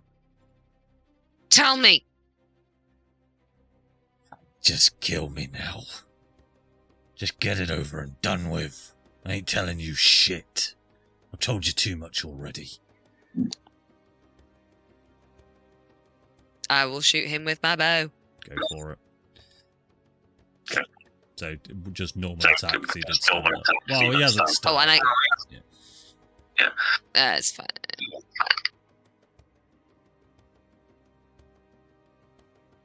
Ugh. Yeah, that'll miss him. It's a warning shot. Okay, cool. Anything else, Flopsy? In Thieves' Cant, I will say I will ask the question again, having just shot at the floor, technically. Who else came with you? Make an intimidation check. I'm going to say I'm going to lower the DC just because you shot an arrow right at his feet because you're one off his AC. So I'm going to say you shot very close. So go on. Oh, don't think that's gonna. Yeah. 8. I ain't telling you shit, but just know you kill me and they'll all come for you. Knock another bow. Knock another arrow. Yeah. And Cool. that'll be my turn. Lugas, over to you, buddy.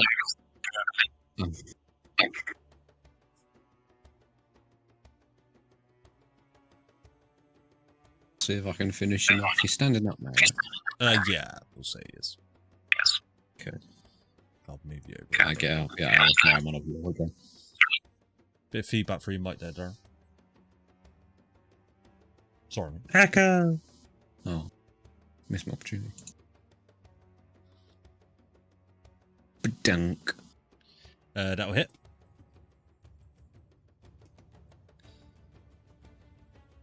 Seven. Would you like to describe the kill for us, please, bud? I guess just from top of the boxes, I sort of stand up, my robe still half, not fully buttoned up, like quick draw. Amazing. Quick draw my Eldritch Blast with a wide stance. Cool stuff. Anything else, Lugas? I mean, I will jump down on. Be about here. Yep. Just so I can. Screw it. I'm gonna get to the edge of the hole because I'm curious. All right. Yeah, we'll get to that in just a second. Julius, over to you.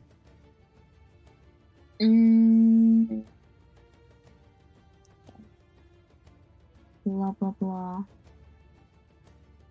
Okay. So I will, as soon as the guy is dead, I will just like put my boot on his shoulder and like drag my sword out of him, and I'll go over to this guy, this Tin Man dude. If I go there, am I flanking? Yeah. Okay, and I'm gonna try and hit him with my sword. Find it. This guy. Find it down. Yeah.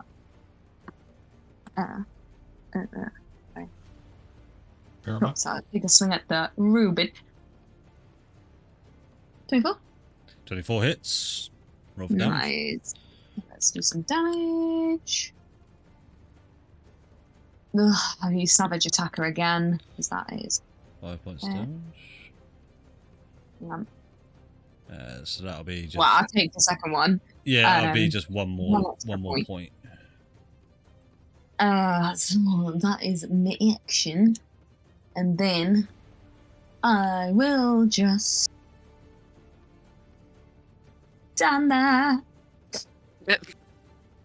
Looking pretty. You good? Aha. Cool. Hew, over to you. I enjoy saying that. Hew, over to you. Yeah. I will attack this one recklessly.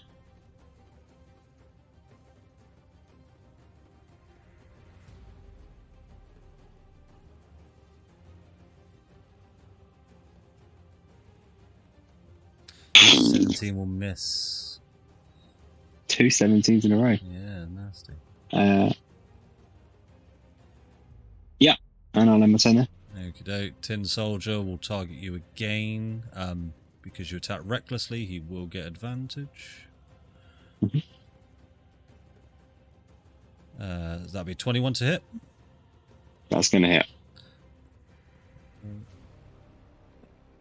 Go ahead. That'll be 8 points of damage, which you will take half. Is that?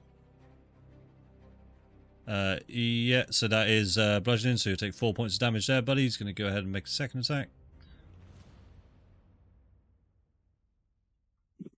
And that's a nat 1, so he's going to miss that. So 2 large haymakers coming. One clonks you straight on the side, doesn't do as much damage as he wanted to, and that will end his turn. Flopsy, over to you with Lugas on deck. Right, I'm going to run over here, bonus action hide, if I can. Roll me a stealth check.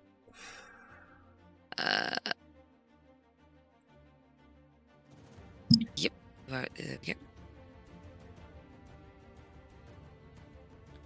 Yep, you are hidden, most definitely. I mean, it's a suit of armor. Yeah, I mean, you shouldn't even made roll stealth check. You can't see. And then I'm assuming, attack at advantage because I'm hidden. Yep, most certainly.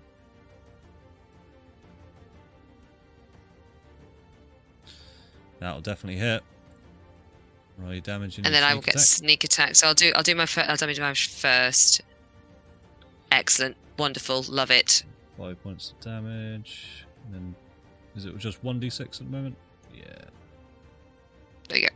Nice. So as you sort of lean out from the boxes from your half cover, you land a shot straight between sort of the slit in the armor's visor. It doesn't quite hit sort of any. There's no sort of blood coming out, but you just deal a large dent to the armor itself, and it starts to crumble, and it takes sort of one knee in and recovers back on itself. Anything else? Nope. Fantastic. Lugas, over to you. I'm gonna cast. I'm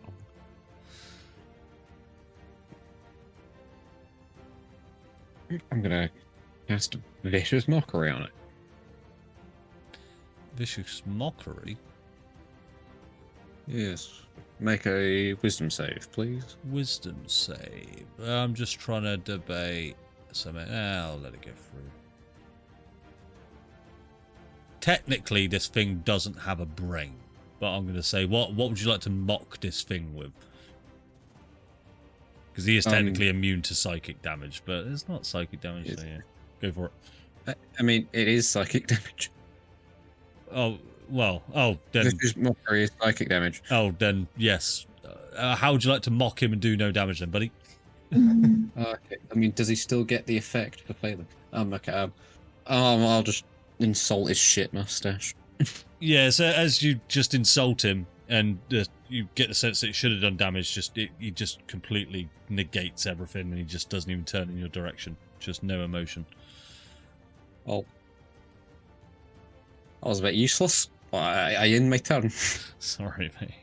Julius, over to you. Well, I'll try and swing at this thing again. It's targeted. Great. That is great.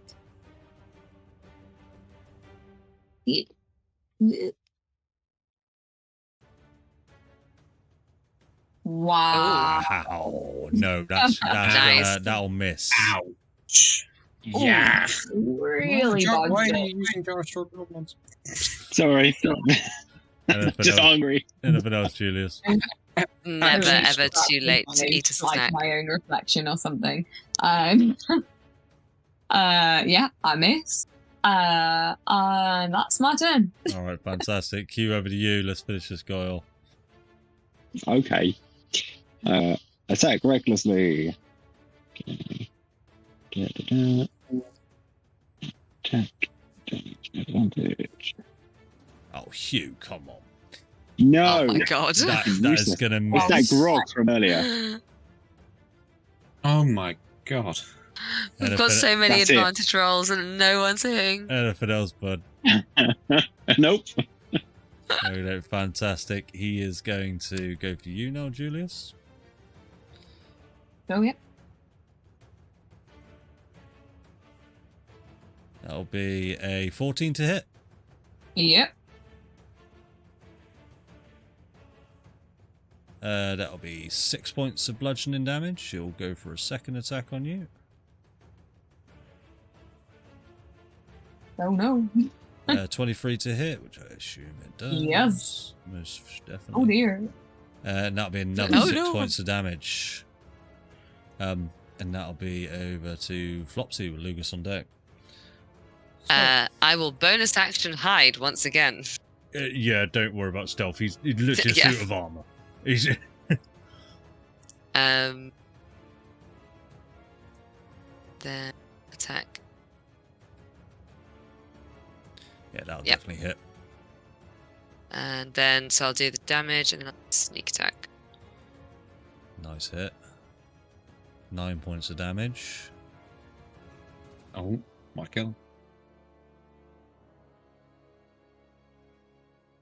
Awesome. Do you want to describe how you destroy this suit of armor? Yeah, sure. So as I'm seeing around the corner of the box, Julius getting absolutely smacked by this thing and looking grievously wounded. I will scream.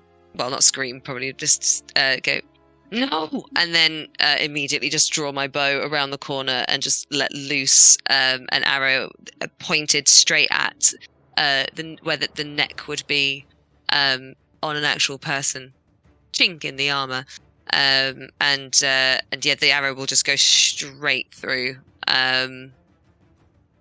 and it will collapse. Yeah, very much so. So as you do that, there's sort of this arcane magic's just sort of just encompassing this suit of armor just drops, and it just immediately, while it's sort of dented and crumpled from all your attacks, it just crumbles to the floor and just ding ding ding, ding just ching ching ching all over the floor. That's the end of combat, guys, because you trivialized the fuck out of that with that command at the start. So well done, Julius. That did well. Yeah. So the scene is yours, guys. We've got a little bit, tiny little bit more. If you don't bear with me for like 5 minutes. I am going to run over to Julius first. Are you okay? I'll just like wipe a bit of blood away, spit a little bit on the floor. Yeah, I'm fine. I still look good, right? She's gonna reach up and just a like bloody smile. yeah, she's gonna like try and smudge some of the blood away from your cheek and mouth and stuff, like getting blood on her white furry paws. Yeah, What's sure. your soft listen? I mean, you know, scars and blood are always a turn on, I suppose. And then she'll put her stuff away, and head on over to the dead body of the Gritson, unknown Gritson man. Yeah, what are you looking for in particular? We just having a look at it. Anything, like any instructions, any notes, anything like that. Yeah, roll me an investigation check quick. Obviously, you can loot him all you want, but cool. So fantastic. So with 12, you sort of go through him. You find just a dagger and a longsword and that type of thing, and he's got 8 silver on him. But he does have a note, and it just says Time Museum, and it says two times Argon droid Mark 1.